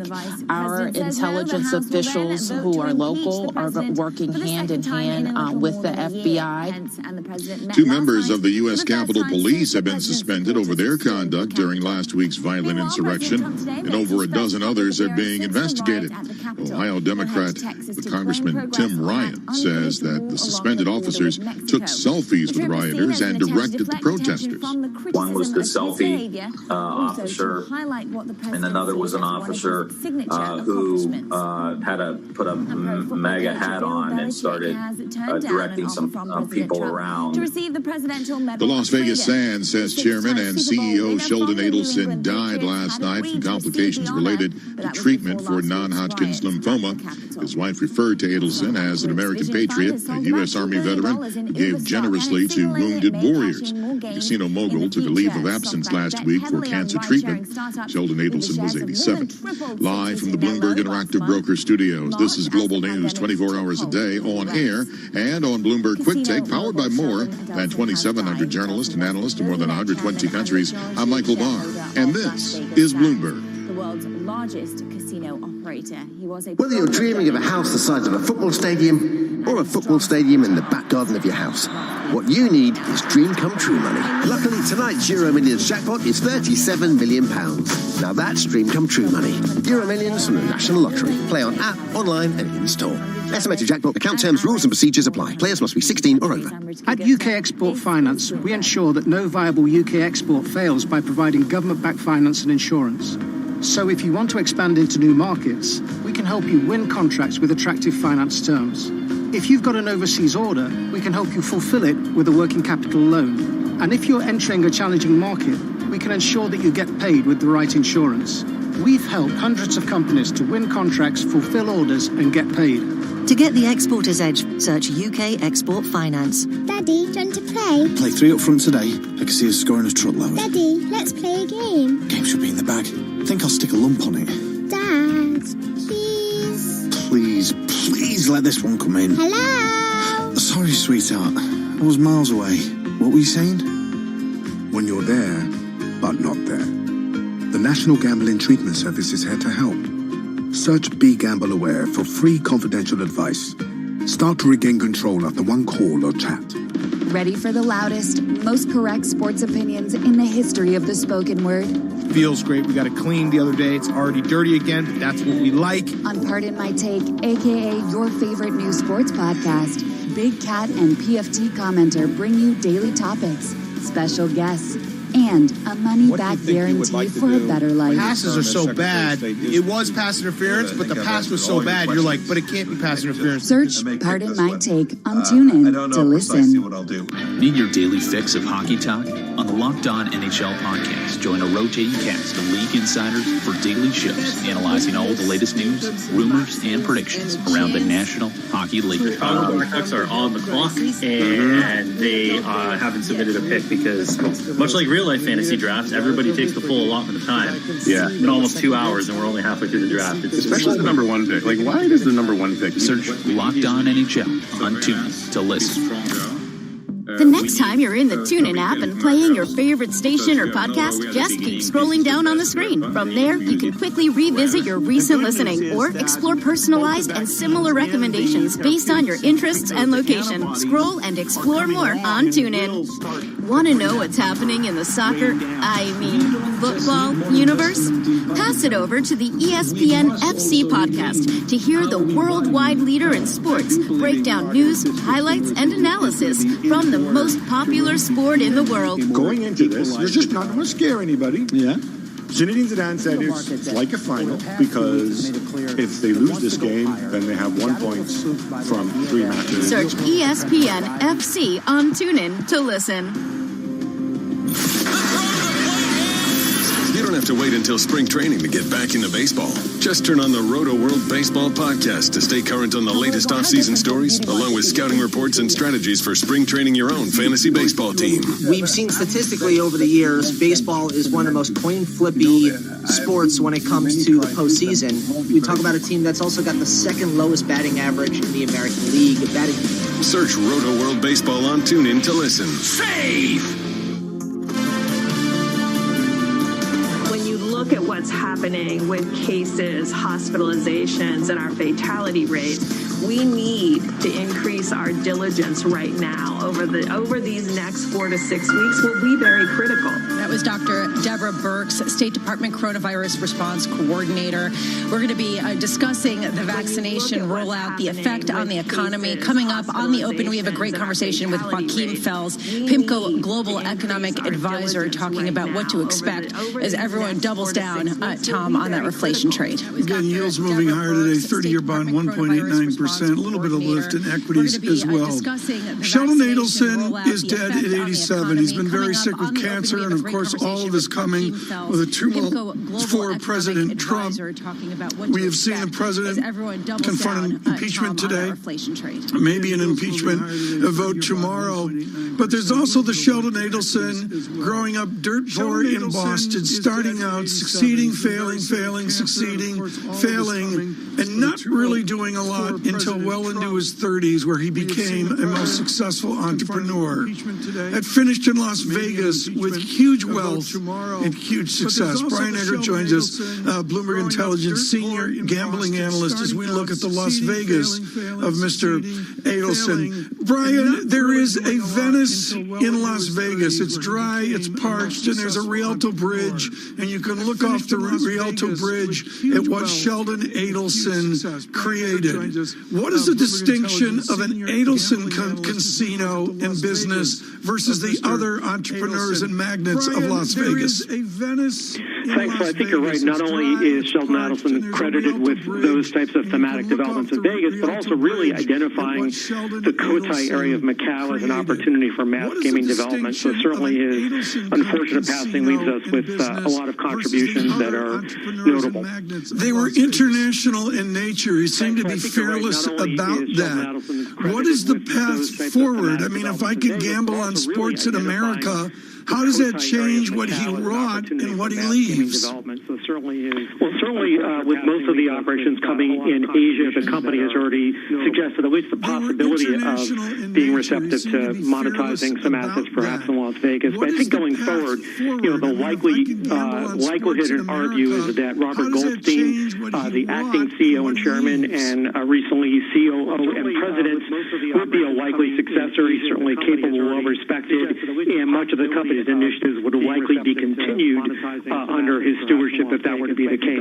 What is the political bent, if you're looking to the Pacific, of the gaming business? I mean, what does Las Vegas Sands have to do better in China after the Trump years that Mr. Adelson so supported? Well, I think the key thing for Macau as a market going forward will be recovery from COVID-19. That's true, of course, both in Las Vegas and in Nevada. I would just say as a side note, in Nevada and the U.S., one key possible development that had not occurred under Mr. Adelson's previous watch was a possible move into online sports betting, something that he had previously not been in favor of. Is there a Biden view on that? COVID-19, that's true, of course. I don't know if there's a Biden view on that, but because of the popularity of online betting and sports betting in particular, and the extent to which other gaming companies have pursued it, the Las Vegas Sands was notably absent from those ranks, and so it is possible that direction might change under new leadership. Whether it's Warren Beatty dashing across the screen of Hollywood cinema, their take on Las Vegas, or the giants like Mr. Adelson. There's the future of gaming worldwide. To me, it's become very corporatist. Is that correct, Brian? I think that's fair to say. Certainly, both in Macau and Las Vegas, there are several large corporations that are involved in operating the majority of capacity, and that's been true for a while, and I think will remain true. Will remain true, but come on, they're coming out of a major national disaster with casinos shut down, etc. When they pick this up, what does your industry look like? I think it's going to take a while for the mainstay of Las Vegas, which is conventions, to really begin to return. That's going to take a while. What we're seeing across this industry, if you break it down into the regional part of gaming, is people are coming back slowly with all the social distancing in place. But really what's going to be a struggle for this industry is to bring people back together for conventions and group functions. Okay, conventions and group functions. Is that true in Asia as well? I mean, that's fascinating to me. I've been out there and done speeches in Las Vegas, etc. But is the same angle happening in Asia? It's true in Asia, and the added problematic factor for Asia has been visa restrictions and travel restrictions related to COVID-19 that have really kept people from coming into Macau. That's beginning to ease, but certainly the gaming revenue numbers in Macau have been very, very weak. And certainly travel and visa restrictions, COVID-19 protocols are a big part of that. Brian, you're knee-deep in this. Give us one anecdote on Sheldon Adelson. I think he'll be remembered as a visionary, particularly the one who saw the possibility of developing the Cotai part of Macau into a mass gaming resort. And I think the hope going forward will be that there'll be other successful people who are capable of running the ship in his absence. Brian, thank you so much. On short notice, Brian Egger today. The death of Sheldon Adelson at 87 years old. Futures up 5, down futures up 49. I would like to frame for you now on radio and television this historic Tuesday. What are we looking at Bloomberg News? Of course, we are looking at the pandemic and the lockdowns. I have a headline from this morning from Chancellor Merkel. I misspoke. I just assumed 10 weeks, and I was corrected by Francine Lacroix.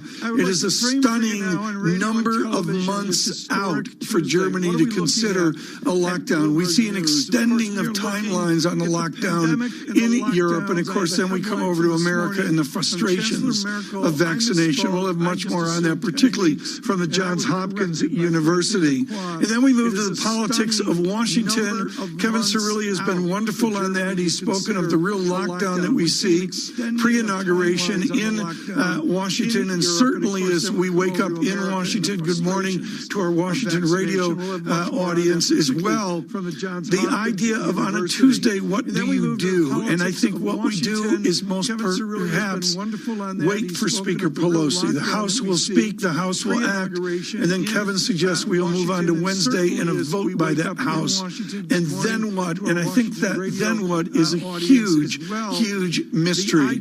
I take note of all the important tangential stories, and the story from Bloomberg News overnight by Sophie Alexander and Sonali Basak with Stephen Aarons in Frankfurt was thunderous. I was stunned when I read the story. Deutsche Bank pulling away from the Trumps, no surprise there. But what was stunning is the New York Bank, Signature Bank, will pull away from their personal relationship with the Trump family and return $5.3 million. If you want one single headline, one single reporting today, to me, that is it. Just absolutely extraordinary what the Trump family is going through right now, and that anger that we witness on Capitol Hill. Coming up, speaking of Capitol Hill, the Republican from South Carolina, Nancy Mace, will join us on Balance of Power. David Weston with that timely conversation with perhaps news on impeachment. Futures up 3, down futures up 32.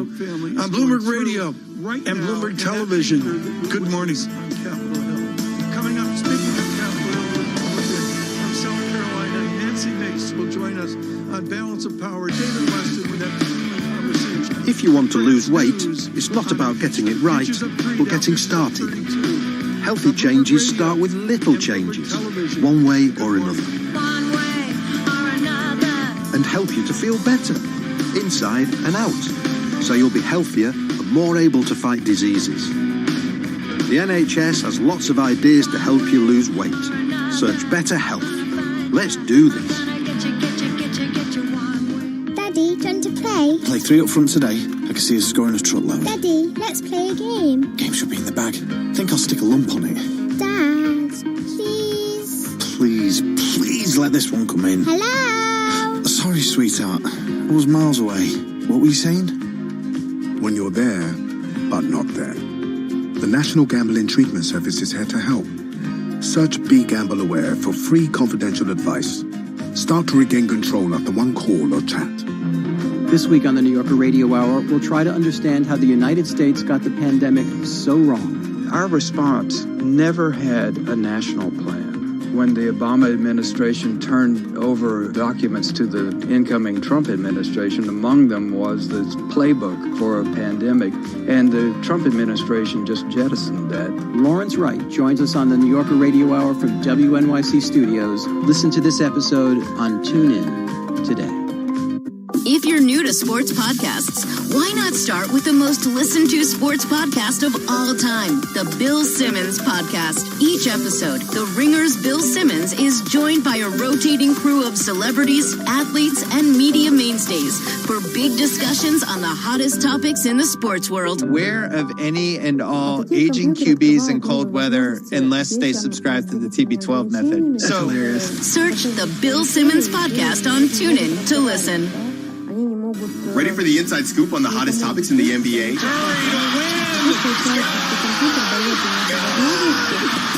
Turn on the Woj Pod to hear the biggest names in the game. Join ESPN's Adrian Wojnarowski for in-depth conversations, breaking news, reaction, and analysis. When you put yourself in the place of coaches this season who would be coming out of this shutdown for 3 months and trying to figure out how they're going to, let's say among the contenders. Search the Woj Pod on TuneIn to listen. Want someone to talk to about your latest audio adventures? Well, so do we. Share what you're listening to on TuneIn by tagging us in Facebook, Twitter, and Instagram posts. Then make sure to follow TuneIn on your platform of choice so we can share all your favorite news stations, events, podcasts with you. Get social, discover new things, and spread the love of listening with TuneIn. Follow us. Hashtag Get social. Get social. Ready for the loudest, most correct sports opinions in the history of the spoken word? Feels great. We got it cleaned the other day. It's already dirty again, but that's what we like. On Pardon My Take, a.k.a. your favorite new sports podcast, Big Cat and PFT commenter bring you daily topics, special guests, and a money-back guarantee for a better life. Passes are so bad. It was pass interference, but the pass was so bad, you're like, but it can't be pass interference. Search Pardon My Take on TuneIn to listen. Today's top stories got you down. Lighten the mood with TuneIn's uplifting selection of music stations for every taste. Head to the music section to get your groove back. The financial capital of the world, 24 hours a day at Bloomberg.com, on the Bloomberg Business app, and at Bloomberg Quick Take. This is Bloomberg Radio. This is Bloomberg Surveillance Economics. A lot of us are still in a bit of a guessing game, trying to determine how severe the downturn will be. And the only thing that can bring an end to the crisis is containing the disease. Finance. We are the one country where people depend on employment for health insurance in the middle of a health crisis. Investment. Real yield is a scarce asset these days. It's just unknowable, of course, where things are going. Bloomberg Surveillance with Tom Keene and Paul Sweeney on Bloomberg Radio. Good Tuesday morning from New York City and points beyond to our worldwide audience. Political turmoil continues in our nation's capital, and of course, a pandemic rages on a global scale as vaccines continue to slowly ramp. Equity futures, they point to a mixed opening this morning. We were a little bit higher earlier, but now turning mixed. Treasury yields, they push higher yet again with the 10-year at 1.16%. On the commodities front, WTI crude, it's higher at about $53 a barrel, while gold is off slightly at about $1,845 an ounce. Bitcoin, it is steady this morning, $34,000 for Bitcoin. Let's get some more color on the equity market. We do that with Bloomberg Stocks editor Dave Wilson. Dave, what are you looking at? Well, looking at some of the losses we saw yesterday and seeing rebounds in a couple of stocks. There's Tesla, which is up 2% in early trading. Electric car makers higher after falling yesterday for the first time since December 22nd. Now, Tesla dropped 7.8% to end its longest winning streak since going public in 2010. The shares had risen for 11 straight days for a total gain of 37%. And after yesterday, Tesla kind of going back to what it had been doing, going up. Twitter higher by 1%. The social media company banned more than 70,000 accounts dedicated to sharing the QAnon movement's conspiracy theories. Now, Twitter fell yesterday by 6.4% after suspending President Donald Trump's personal account permanently. Intel shares just a bit higher, maybe 0.5%. The semiconductor maker said a server chip built with its latest production process will be available in bulk this quarter after a 3-year delay.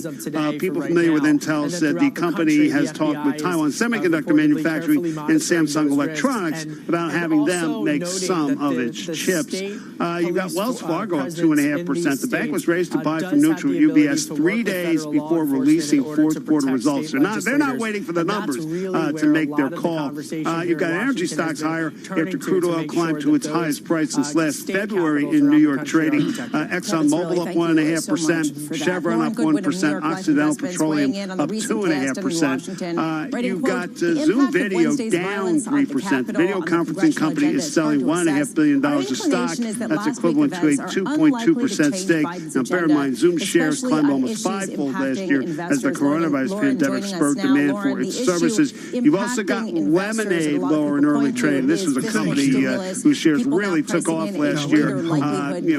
Online insurance, in essence. The company and stockholders will be selling shares on Thursday. And at the moment, you're seeing Lemonade down more than 7%. Lemonade. Yeah, I mean, that was a company that Warren Buffett's Berkshire Hathaway invested in, Tom. So anyway, Las Vegas Sands up 1%. The casino owner's founder, chairman, and CEO Sheldon Adelson died late yesterday at 87. He passed away from complications of non-Hodgkin's lymphoma. And by the way, Adelson had a 52% stake in the company. And you got Beijing up 9.5%. The Chinese biotech company signed a deal for Switzerland's Novartis to sell a cancer treatment internationally. Novartis will pay $650 million up front and as much as $1.5 billion in milestone payments later, plus royalties. And since I didn't have a blank check company for you yesterday, I have two today.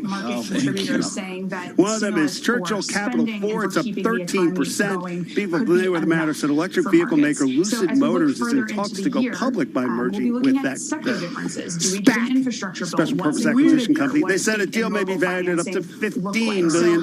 You know, we don't have time for it here, folks, but I just wonder, where does this stuff all end? Good question.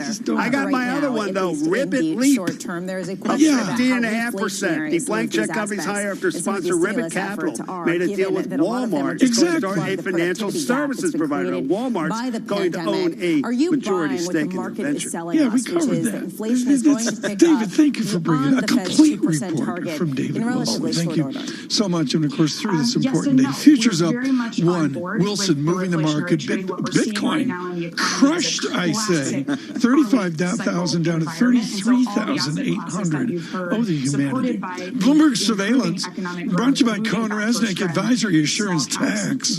Why was Cohen Resnick voted the 2020 best audit firm and best tax advisor for financial services companies? Learn more at cohenresnick.com/finance. Paul? Tom, going to be some activity down in the nation's capital today as the House moves forward on the potential impeachment articles for President Trump. Let's get the latest, Tom. Let's start off the day with that. Bloomberg government senior Capitol Hill reporter Nancy Ognanovich joins us. Nancy, give us a sense of how today is going to unfold in the House of Representatives. Yeah, good morning. Well, it really won't be until tonight. The House is coming into session around 7:30, you're going to see this all play out between 7:30, 10:30 or so. Basically, and the House is going to take up a measure to try to force Vice President Mike Pence to talk with his cabinet and invoke the 25th Amendment to oust Trump.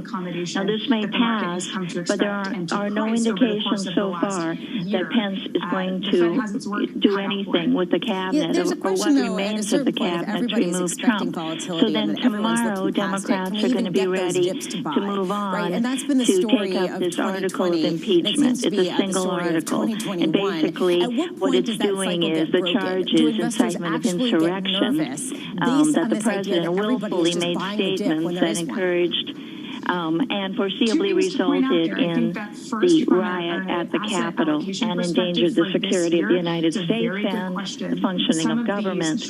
And it looks like right now the votes are there.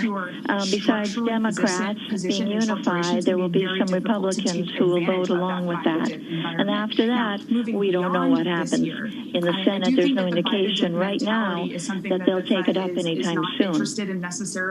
So, Nancy, in theory, when the House sends articles of impeachment to the Senate is required under some time frame to take them up. I mean, I know there's a discussion here about taking them up immediately or perhaps waiting. How do you think this is going to play out, and who should we look towards for guidance? Well, you're right about that. The House can hold that article of impeachment at the desk and not send it over to the Senate, giving Senate leaders time to calculate what they're going to do, or they could send it over immediately. So Senator Schumer, who's the incoming majority leader, was looking at using a resolution from several years ago to try to force a session very, very quickly. And it would only require him and Mitch McConnell to be there and not call back all the other members. But McConnell indicated he's not interested in that. So right now, we don't have evidence that we're going to have that emergency session in the Senate.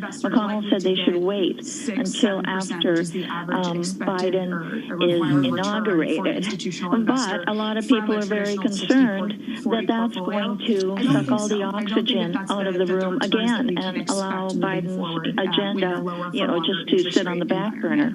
Nancy, when all this was going on, I was on the phone bringing it up with Kevin Cirilli, asking about Billy House and others of Bloomberg News. And of course, we talked about you. More than anyone I know, you're connected with the staff of the Hill. How is the staff doing on this Tuesday morning? I'm glad you asked me about that, because I've worked in the Capitol since way before 9/11. And like the staff people, even the reporters are very, very protective of the Capitol. And for years, we're worried about an attack. But the attackers look different than we expected. And we were amazed at how the police were overwhelmed. Of course, ultimately, they were able to hold them off. But the staff people were very, very rattled, to say the least. And last week, Speaker Pelosi said, as members of Congress, we signed up for this. But the staff people didn't. These young people who work here, who just wanted to get some exposure to public policy, they didn't sign up for this. They're very young, and what we saw in their faces, the kind of fear and so on, was very upsetting. What's the challenge for Tim Ryan of Ohio, the 13th District, the gentleman from Youngstown? What's his challenge to corral the emotion? In on those social media companies, big tech, after to corral the emotion, yesterday, to get the staff back in order, to get the building back in order, to get the Capitol Police back in order. He's leading that charge for the Democrats. What's he need to do? Of course, Amazon also removing Parler I think there was a very strong signal the other night when both the House and the Senate came back and went right back to work. But after 5 days of losses, that was the longest what you're talking about is exactly right. You have to get focused right away on the next steps and investigating what went on. And Ryan is the chair of a subcommittee at Appropriations that oversees the police budget and is looking into what went wrong, because they have been piling more and more money into the budget for the police and the sergeant and the house sergeant in arms over the years, ever since the shooting at the baseball crowd. 10-year yield They've been right boosting now trading the budgets for police, and it all failed, this month obviously. alone, we've seen 10-year yields move Hey, higher Nancy, by thank you so 25 much basis for points. joining us. That We is on always track for the appreciate your largest move reporting, higher Nancy in 10-year Aganovich. yield since Bloomberg January government of senior 2018. Capitol Hill Well, that reporter we're seeing the joining us banks from get Washington, Wells D.C. Fargo, Bank of Let's get world and America, national both news up right now. more We than do that 1% with Michael this Barr. morning. At the Michael. same time, you look Thank you at very much, Occidental Paul. Petroleum, you Tom, look at federal Chevron, authorities are energy companies, tracking new already threats up 11% from right-wing online to start off communities suggesting 2021. there are Well, plans we for see that another moving attack higher on once government again. But also, buildings, who would I lawmakers, be and if I didn't even mention Bitcoin President-elect and Joe Tesla this morning? Biden. So I'm going to come Large in and zero in pro-Trump on Tesla. protesters are also Yesterday, we expected did see a loss to in turn Tesla, up at down 50 state 7.8%, capitals, but that was and after officials 11 warn straight those days of could gains, turn which was a violent. record winning Washington, streak D.C. for Mayor the company. Muriel Well, today we Bowser see it says pushing she's higher once working to again. secure her Big players city, clearly coming and they're in, working and to Tesla arrest getting those a who bid, participated in the in Capitol fashion that we've siege seen last so week. far in 2021. In all of the film that Sarah you can Ponzak, see, who it's would very we be clear if we that talk these about are Bitcoin and white Tesla? Thank you so much. supremacist Coming up, rioters it's an interview you don't who want to miss. attempted Bloomberg's a Eric coup Shasker sitting down with on Oak Tree our Capital's federal Howard government Marks. to try An to take over the exclusive Capitol. conversation coming up Representative next. Bonnie This Watson Coleman, who is a lung cancer survivor, is seeking hospital treatment after testing positive for COVID-19. The New Jersey Democrat, who is 75, believes she was exposed after sheltering with several maskless colleagues during last week's storming of the U.S. Capitol. Casino mogul Sheldon Adelson has died. Bloomberg's John Tucker reports. The son of a Boston cab driver, Sheldon Adelson became the world's 37th richest person. As founder and chief executive officer of Las Vegas Sands, he was the company's majority shareholder and one of the world's biggest gambling moguls. He was a prominent donor to Republican politics in the U.S. and a backer of Donald Trump. In 2019, Adelson revealed that he had non-Hodgkin's lymphoma. The cancer often made him too weak to go to the office or attend company events. He also long suffered from peripheral neuropathy, a disorder that made it difficult for him to walk. John Tucker, Bloomberg Radio. Sheldon Adelson was 87. A judge has granted a stay in what was slated today to be the U.S. government's first execution of a female inmate in more than 67 years. Lisa Montgomery killed 23-year-old Bobby Joe Stinnett in December of 2004. Montgomery's lawyers have argued that sexual abuse during Montgomery's childhood led to mental illness. Live from the Bloomberg Interactive Broker Studios, this is Global News, 24 hours a day, on air and on Bloomberg Quick Take, powered by more than 2,700 journalists and analysts in more than 120 countries. I'm Michael Barr. This is Bloomberg. Tom, Paul. Michael Barr, thanks so much. Wall Street, churn the market. We give it away. A little bit of red on the screen right now. But the yield story is the story of the morning, which is just the persistent give way of price with higher yield. It's there. It's tangible.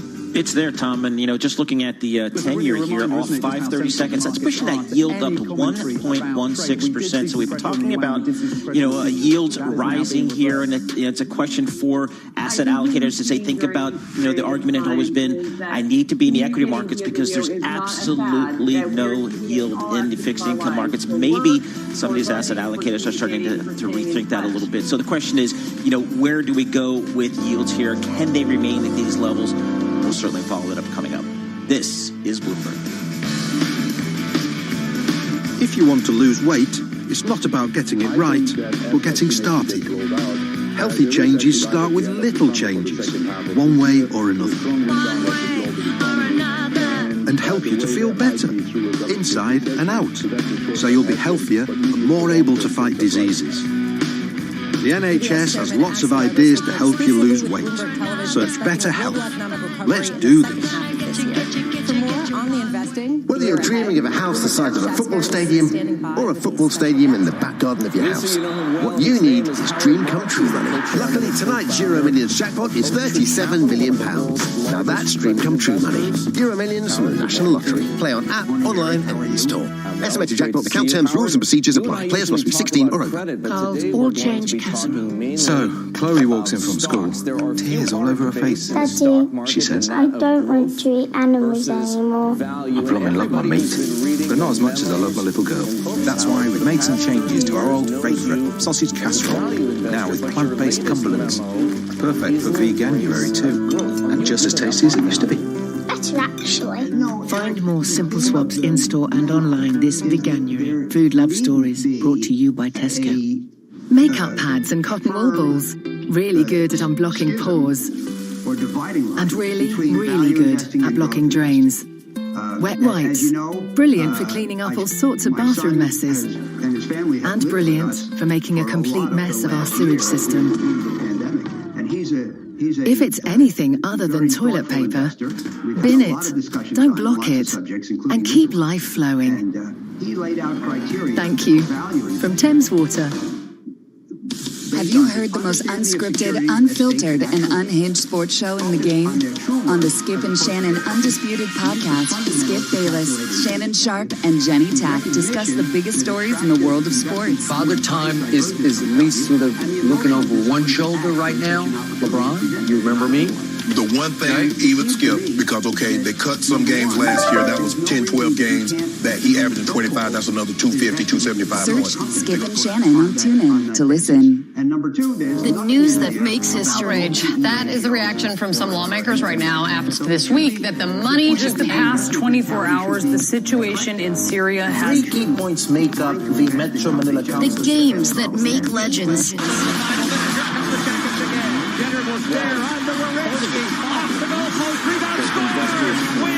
The music and podcasts that make your day better. Hello, everybody. It's Bill Burr, and it's time for another episode of the Thursday afternoon, just before Friday, Monday morning podcast. And I am just checking in on you, seeing how your week's going. Live in the moment with TuneIn. Stay informed with live news from CNN, MSNBC, and more. Follow your team and soundtrack your life with music, podcasts, and over 100,000 live radio stations. News, sports, music, podcasts. Hear it all on TuneIn. Headlines and breaking news 24 hours a day at Bloomberg.com, the Bloomberg Business app, and at Bloomberg Quick Take. This is a Bloomberg Business Flash. And I'm Karen Moscow, and futures are little changed this morning. Oil extending its recent rally to a new 10-month high as the dollar edges lower. We check the markets every 15 minutes throughout the trading day on Bloomberg.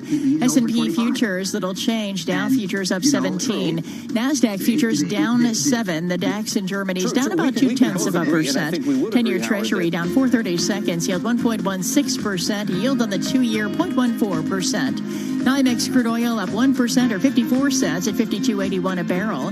COMEX gold is down 0.5% or $9.40 at $18.41.30 an ounce. The euro 1.2154 against the dollar. British pound 1.3598 and the yen 104.25. And that's a Bloomberg Business Flash. Tom and Paul. Karen, thanks so much. We've had spirited interviews with medical experts of all different persuasions. A wonderful discussion yesterday with Atrium Health, Charlotte, North Carolina, on the actual doing of the vaccine. Here, looking at the systemic part of the nation and how the process and work of vaccination. Dr. Umesh Adalja, the Johns Hopkins Center for Health Security. We have to change the entire pace of how we're vaccinating. We have to start to bring in mass vaccinations. We've got to find ways to be innovative with the constraints that we know that there's a supply chain issue, there's a cold chain issue, there's the fact that you have to have people wait 15 minutes after they've been vaccinated in order to make sure they don't have an allergic reaction. We've got to find a better way to do that. And at the same time, we still have to continue to test, trace, and isolate. And mass testing, getting people to use the home test, all of that still has to be going on at the same time as we're vaccinating. So it's really a major challenge. And a lot of this is kind of foregone. We're going to have really bad weeks as we get through January in terms of deaths and cases and hospitalizations. But I do think we will be able to turn the tide once we get our vulnerable populations vaccinated, because they still represent a lot of the people that are getting hospitalized. What is the constraint? A will? Time? Politics? What's the limitation here to do what Israel's doing?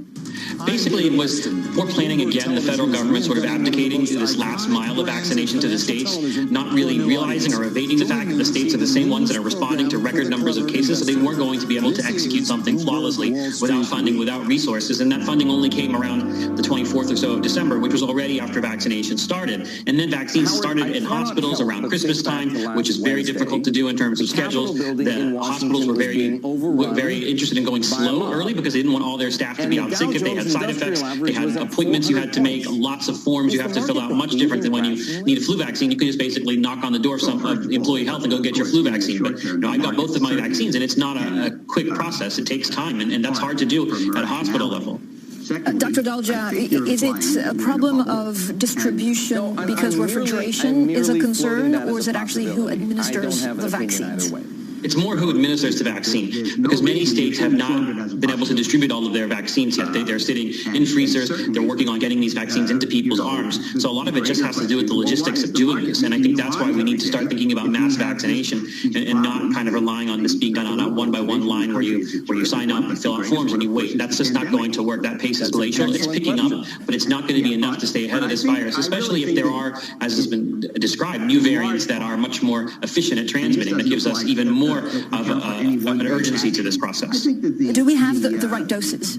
We do have doses. It's just about we don't have enough doses to vaccinate the entire population. But right now the question is, can you get those doses into people's arms? Do you have enough vaccinators? Do you have people that you can pull from other jobs? And that's the problem. Is hospitals have lots of patients with COVID-19 within their walls, and then those same people have to then be used to vaccinate. So we're trying to make sure that we have the staffing to do this and getting volunteers to calling retired nurses back to volunteer. So all of that's been very difficult to do. Dr. Adalja, is this just an exercise in successful, in awe, but complex kinds of vaccines, like mRNA vaccines, before we get to the solution of a low-cost traditional vaccine? Is that really the bridge we're trying to get to? A more traditional vaccine that doesn't need freezing, et cetera? In a way, the mRNA vaccines were a smashing success. They really put a lot of points on the scoreboard, and they're going to change the way we approach emerging infectious diseases. But they are two-dose vaccines. Both of them require some element of cold storage. Pfizer more than Moderna. There is a rate of allergic reaction that's several times higher than influenza. So you've got to watch people for 15 minutes, and then these are on an emergency use authorization. So you've got to fill out forms. And it's a little bit of a process. So yes, we do want to get to the point where it's like a flu vaccine, where you just say, hey, I need my shot today, and you walk in and they give it to you, no questions asked. But we're not quite there. We may get there closer to that with the Johnson & Johnson vaccine. But again, it's going to be a Herculean effort no matter what vaccine we use, because we're trying to vaccinate the entire adult population during the middle of a fast-moving pandemic with a highly efficiently transmitting virus. What would you change now to make things better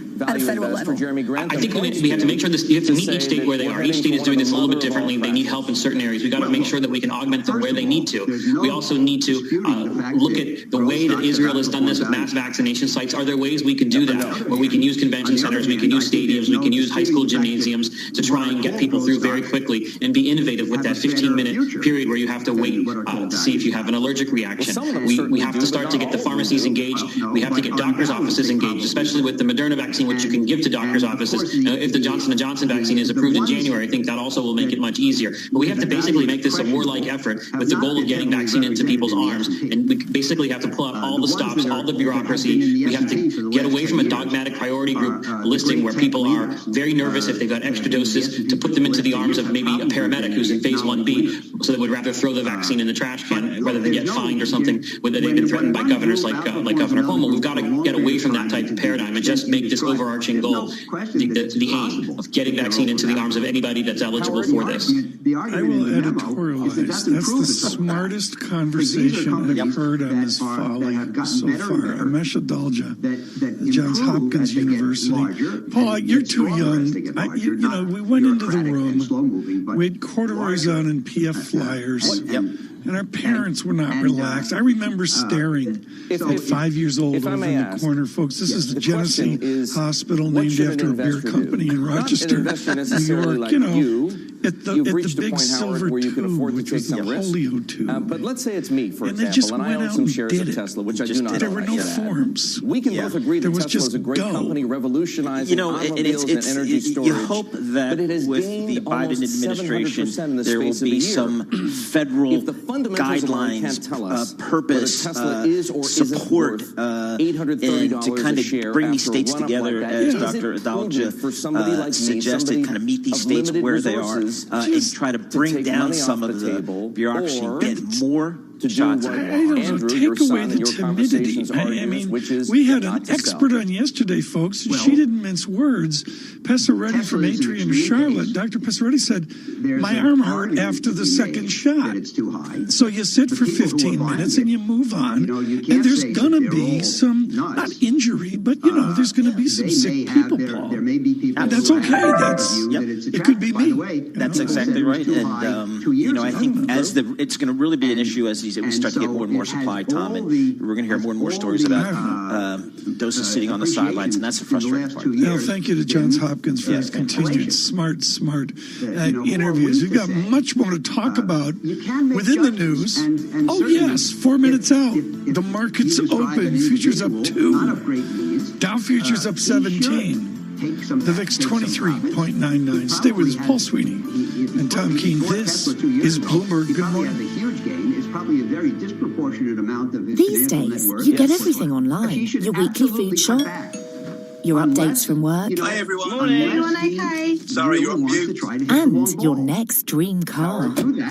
At Renault Retail Group, our showroom might be closed, but we are very much open online. Visit renaultretail.co.uk and get up to £750 towards your finance deposit, 2 years free servicing, and just 9.9% APR representative finance. Reserve your car for £99, then click and collect safely from your nearest showroom. Visit renaultretail.co.uk today. Selected cars, conditions apply. Coming up, we're going to be speaking Whether with you're awake or asleep, you're always breathing London's air. That's why the ultra-low emission zone is always on, at all times, 24 hours a day, 7 days a week. From the 25th of October, it's expanding from central London up to the north and down to the south circular roads to help clean up London's air. So if you drive an older polluting vehicle, you could be affected. Check your vehicle. Search ULEZ 2021. To the Mayor of London and TfL, every journey matters. Coleman's recipe mixes are packed full of wowee, hurrah, hot dang, and oh yeah! From the glorious nosh of a bish bash bosh spaghetti bolognese to the cheeky kiss in the chops from a chunky chili con carne. More taste, more please, more for your moolah. Coleman's recipe mixes, full on flavour for your family. Whether you're thinking of moving to this or escaping to this, or getting a bit more space for them, Barclays mortgage experts are here to help you keep moving, even at weekends, every step of the way. Find out how much you can borrow in as little as 15 minutes without affecting your credit score. Search Barclays Mortgages. Barclays, make money work for you. Subject to application, financial circumstances and borrowing history. T's and C's apply. Daddy, do you want to play? Play 3 up front today. I can see us scoring a truckload. Daddy, let's play a game. Game should be in the bag. Think I'll stick a lump on it. Dad, please. Please let this one come in. Hello? Sorry, sweetheart. I was miles away. What were you saying? When you're there, but not there. The National Gambling Treatment Service is here to help. Search Be Gamble Aware for free confidential advice. Start to regain control after one call or chat. 3, 2, 1. New year, new beginnings. Sounds like the perfect time to try TuneIn Premium on for size. Listen better in 2021 with commercial-free news from CNBC, CNN, Fox News Radio, and MSNBC. Exclusive ad-free music channels for your new year. And less ads on over 100,000 radio stations from around the world. Don't settle for same this year. Search Premium to upgrade today. The next time you're in the TuneIn app and playing your favorite station or podcast, just keep scrolling down on the screen. From there, you can quickly revisit your recent listening or explore personalized and similar recommendations based on your interests and location. Scroll and explore more on TuneIn. Today's top stories got you down? Lighten the mood with TuneIn's uplifting selection of music stations for every taste. Head to the music section to get your groove back. Or ask questions. What do you want to know? Get social. Get social. It's a new year. Why not try something new? Like following TuneIn on social media to stay in the know with all the amazing audio to come in 2021. Follow us. Facebook, Twitter, or even Instagram at TuneIn. Broadcasting live from the Bloomberg Interactive Broker Studio in New York. Bloomberg 1130 to Washington, D.C. Bloomberg 99.1 to Boston. Bloomberg 106.1 to San Francisco. Bloomberg 960 to the country. Sirius XM Channel 119 and around the globe. The Bloomberg Business app and BloombergRadio.com. Bloomberg.com. This is Bloomberg Surveillance. And good morning, I'm Karen Moscow, along with Tom Keene and Paul Sweeney. And the opening bell is brought to you by SEI. Challenges highlight one's character, partnership, and resilience. At SEI, they act as one community with their clients. Go to SEIC.com/banks. The S&P 500 is higher at the open, up 0.1% or 4 points at 3804. Dow Jones Industrial Average little changed, up 20 at 31,023. And the Nasdaq's up 0.2% or 28 points at 13,065. The 10-year Treasury down 4/30 seconds. The yield 1.16%. The yield in the 2-year 0.14%. NYMEX crude oil is up 0.9% or 46 cents at 52.72 a barrel. COMEX gold down 0.3% or $5.90 at 18.45 an ounce. The euro 1.2148 against the dollar. The yen is at 104.24. Tom and Paul. Karen Moscow, thank you so much. We appreciate that. Well, the bullish call is quite simple for equities. It is low interest rates. It is continued fiscal stimulus. It is the expectation for a reopening of this economy as we go through the year, thanks to the rollout of the vaccines, and that is a global call. Our next guest, I think, certainly ascribes to that call. Steve Alf, Federated Hermes, Chief Investment Officer for Equities. Steve, thanks so much for joining Tom and myself here as we look forward here in 2021. Give us your base case for equities. EV maker was partnering with the company to go public, and that stock is higher, as you said, it's higher, by about probably higher than most 15%, excuse me, this morning. While Ribbit Leap, another SPAC, is also higher by around 15%. We've got a 4,500 target on the S&P for this year. We think it's going to be driven largely by the cyclical side of the economy, but we think the growth stocks can sort of play along. But, the big move, I think, will be on the more cyclicals, on the financials, the energy stocks. But, we think the market moves higher, and probably higher than people think. It's hard to imagine, like, this is the first synchronous global recovery. I mean, truly synchronous, like June 1st at 10:05. Right? I mean, we've talked about synchronous global recoveries before. They've been kind of rolling, and everyone gives a whole pass to Japan. This is actually happening. And you just had a story there on semiconductor shortages. I mean, this is the kind of thing that's popping up all over the place. Investors have not. All right, so Steve, we've got a pretty good move in front of us here. That's the big move we've already had. And you talked to us about some of the rotation trade, and that's clearly been a successful trade, let's call it, since September. Talk to us about kind of the duration of that trade. I know I can always stick an Apple on Amazon in my account and just stick it away, and I know the top line growth is going to be there for 5 to 10 years. How do I think about some of these cyclical names that have found their way into the portfolio? Well, I think that's right, Paul. I mean, we are looking at something that's probably, shorter term in nature. At least we think for the first half, maybe 3/4 of this year. But the magnitude of it is pretty significant. I mean, the underperformance of the so-called value names has been substantial. So they've got quite a bit of catch-up. They've had a nice bounce, but a lot of them still have 30-40% to go in our view.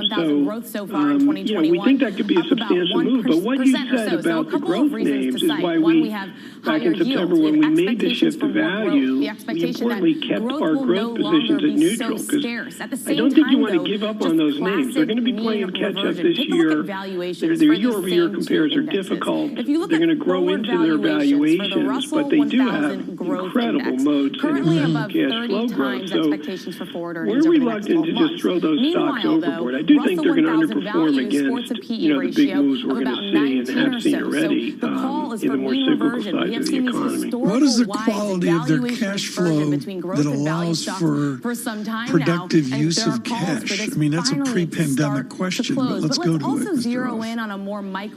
Are you talking about the Exxons of the world, Tom, or that are really driving well, not the Exxons of the world. Exxon I look at as they're getting a Hail Mary move in energy. I get that, but just as a general federated statement, is use of cash now the same as use of cash in February long ago? In 2021, L Brands there as well. Retail I think it company depends on the company, but it's fair to say that from Russell there's a lot of cash being used for things like buybacks, but that is good for shareholders because it cuts, it cuts the share count increases or the denominator, or the ratio. That at least when you're looking at benchmarks, on the cyclical side of the economy where we're leading, Sarah Ponzak, thank there you the so cash much. is going to Henry be Peabody of used MFS to pay the dividends, pay sounding the down alarm debt, on passive and correct investing some rate. of Quote, the this is an issues that accident have avoidance plagued market. these The companies. equity and credit markets have become markets of equities and we think credits, that's probably a tradable good use of baskets. cash. It's abundantly we and clear that everyone else demand doesn't want has Exxon outstripped go out supply, drilling making more it holes. not a time to invest in That's probably the discretionary. last Henry thing they're joining going us to do now. right Great now. to see you, Henry. But that's part there of is the a bullish question of story whether on there energy, can even right? be high-profile There's corporate been no hole failures drilling at a going time on with for the so last much 5 fiscal years. and monetary backstop. There's going to be What's your view? these supply and demand curves on oil, as you know, Tom, are virtually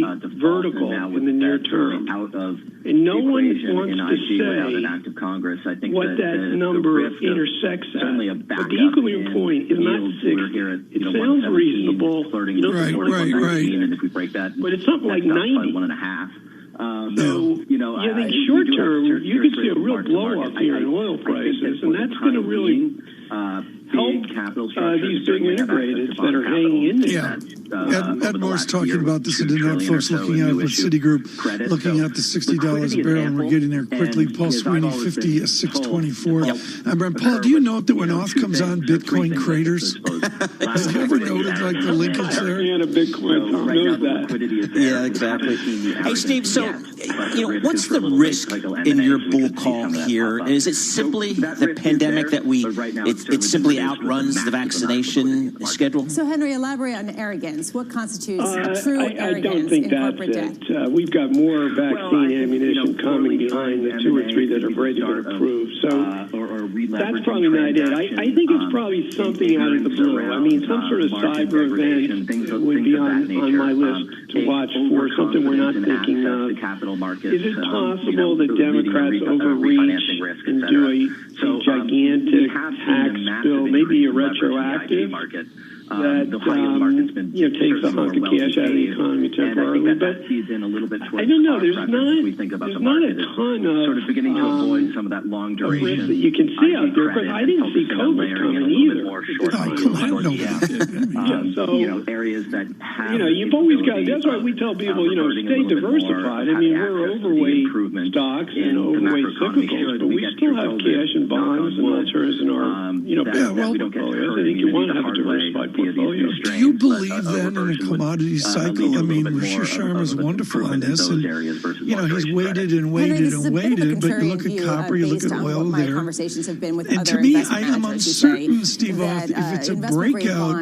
But from your equity window, what does the commodity rally look like? Is it sustained? For you for say 10-year Treasury yields to the get economy to? globally is less industrial oriented, so you can make a case it's not going to be the same. But Tom, you and I both lived through the late 90s. So the commodities were dead, and they were shooting all the value managers and all that. Really? And we went through, went through a significant 7-year upcycle. And I look at the energy markets again. They're very undersupplied right now, I think, once you normalize global demand.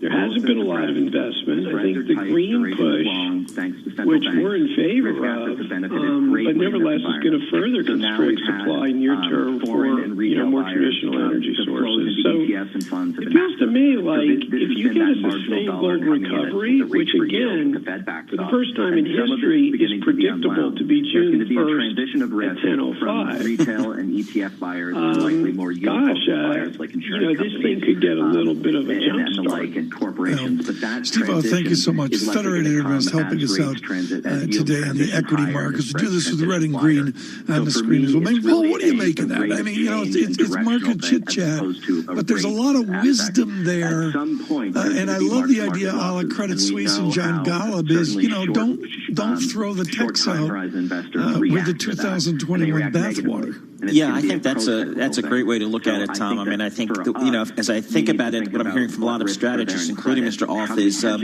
you've got some of those key growth stories in your portfolio. We all know who they are and how they performed, and it can even be sectors, whether it's semis. But there is that cyclical trade. It is happening. It is real, and, it doesn't happen very often.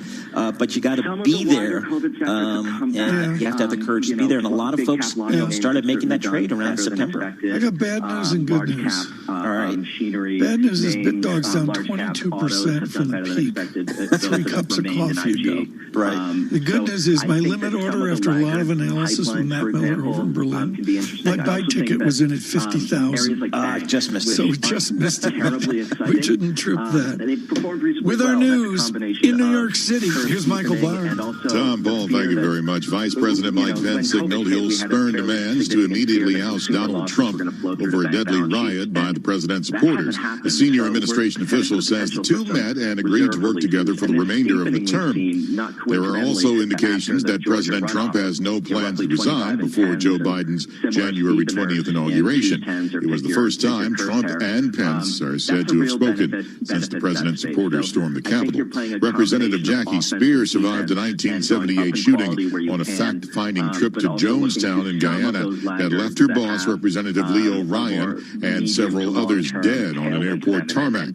Spear, one of the lawmakers in the Capitol building last Wednesday when it was attacked, told ABC that there are similarities between President Trump and American cult leader Jim Jones. Lisa, I wish I had a theme for these president, much like Jim Jones, was able one of them being Boston Scientific, which is lower by the better part of 2% in the first few minutes of trading. Preliminary results for the fourth quarter coming in shy of estimates. Sales of only about $2.5 billion, not meeting expectations, and would represent the Trump administration is asking states to speed delivery of COVID-19 vaccines to people older than 65 and others at high risk by no longer holding back the second dose of the 2-dose shot. Health and Human Services Secretary Alex Azar says the Trump administration is asking states to open up vaccines to everyone older than 65 and to get the vaccines to more people by not holding back the second vaccine dose. We had been holding back second doses as a safety stock. We now believe that our manufacturing is predictable enough that we can ensure second doses are available for people from ongoing production. States determine who gets the vaccines based on federal guidance. Azar said that the administration in the states has been too narrowly focused. The Las Vegas Sands says Chairman and CEO Sheldon Adelson died last night from complications related to treatment for non-Hodgkin's lymphoma. His wife referred to Adelson as an American patriot, a U.S. Army veteran who gave generously to wounded warriors. Sheldon Adelson was 87. Live from the Bloomberg Interactive Broker Studios, this is Global News, 24 hours a day on air and on Bloomberg Quick Take, powered by more than 2,700 journalists and analysts from more than 120 countries. I'm Michael Barr, and this is Bloomberg. Tom Paul. I mean, Michael Barr, Cleveland 28, Pittsburgh 0 after the first quarter. And you didn't believe, did you? You were not a believer. You know who believed? My wife believed. Mrs. Barr. Was all in on it. And I said, oh, baby, please. She caught up Mr. Adelson's Las Vegas Sands and bet the house on it. Man, she was on it. She's a great football fan. I missed the boat completely. How do the Browns look forward? I think they're going to have a problem because I think it doesn't make a difference. They're going to play Buffalo or Kansas City. Yes. And that's going to be a tough matchup. Had a great conversation last night on the age gap of these ancient quarterbacks like Breeze and Brady versus the young kids. It's fun, isn't it? Oh, my goodness. How did they call it? A game for the ages? I started laughing. I thought that was pretty clever when I saw that on TV.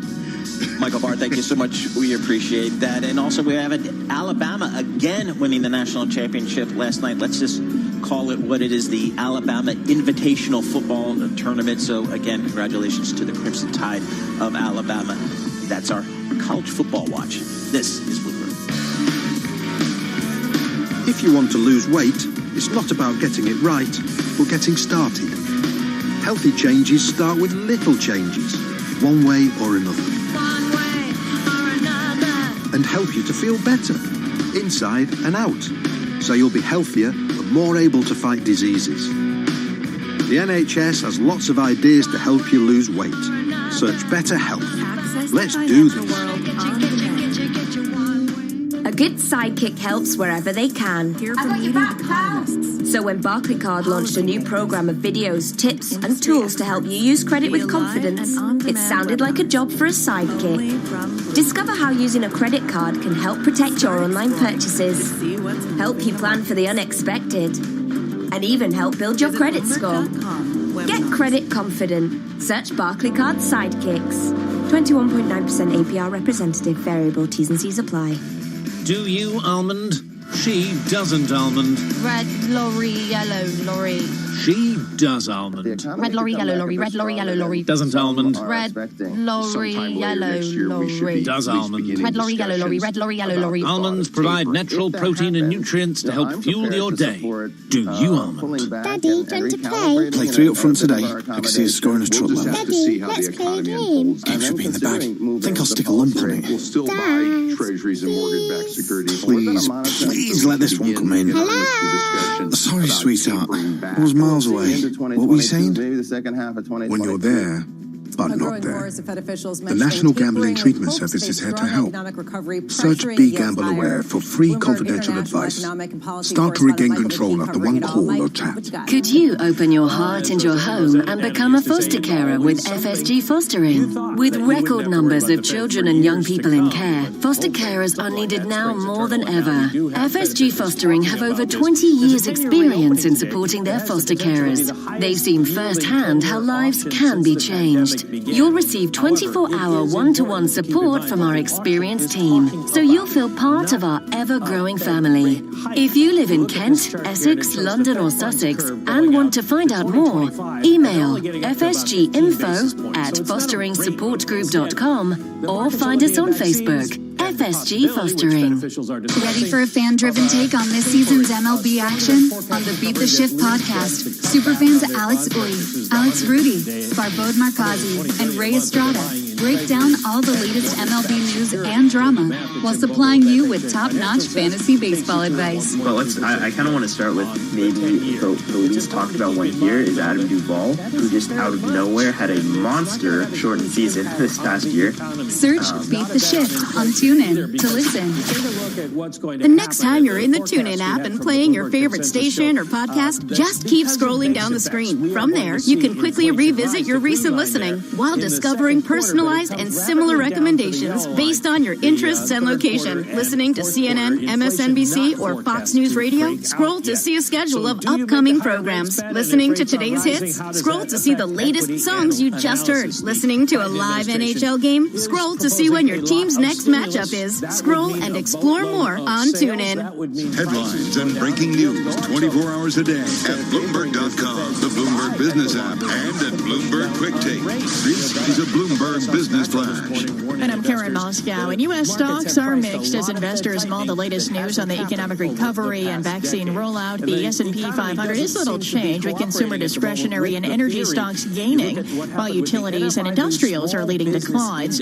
Oil is extending its recent rally to a new 10-month high as the dollar edges lower. We check the markets every 15 minutes throughout the trading day on Bloomberg. The S&P, again, little change. It's at 37.99. Dow Jones Industrial Average, it's down 24 points. That's less than 0.1% at 30,985. And the NASDAQ is up 0.25% or 32 points at 13,067. 10-year Treasury down 630 seconds, yield 1.16%. Yield on the 2-year 0.14%.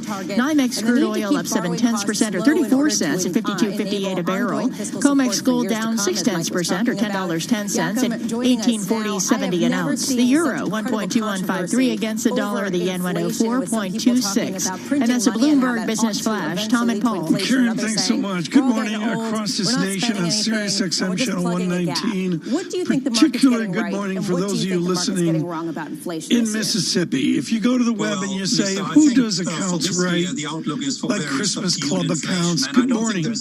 Hope Federal Credit Union, Jackson, Mississippi, $10 minimum balance, automatic monthly deposit, funds dispersed October 31 to get you set for the holidays. Funds can be sent automatically to checking or savings. Early withdrawal subject to a $10 fee. Paul Trini and Tom Keene with Martin Schenker, executive managing editor for this government mess we're in. And Marty, I thought Bloomberg's reporting was great on Deutsche Bank, $300 million the president has on the line. I get that. But I was fascinated by Signature Bank, which cut Mr. Trump a $5.3 million check. I mean, he can set that up in a Christmas Club account if anybody will take it, Marty. Yeah, I don't know how much Christmas giving Donald Trump actually does. So I'm not sure how useful that'll be. But it was pretty striking that Signature Bank, which has long been kind of the go-to bank for the Trump family. Ivanka was on the board at one point, basically threw him under the bus and gave him back his money. I got to admit, Sophie Alexander, Sonali Basak, and Stephen Aaron's reporting on this. And Marty, this is serious stuff. You get a check. What do you do with it? I actually think Donald Trump has a pretty good financial support system that'll figure it out. I think more important is the whole notion of corporate America basically shunning the president and the people who voted for decertification.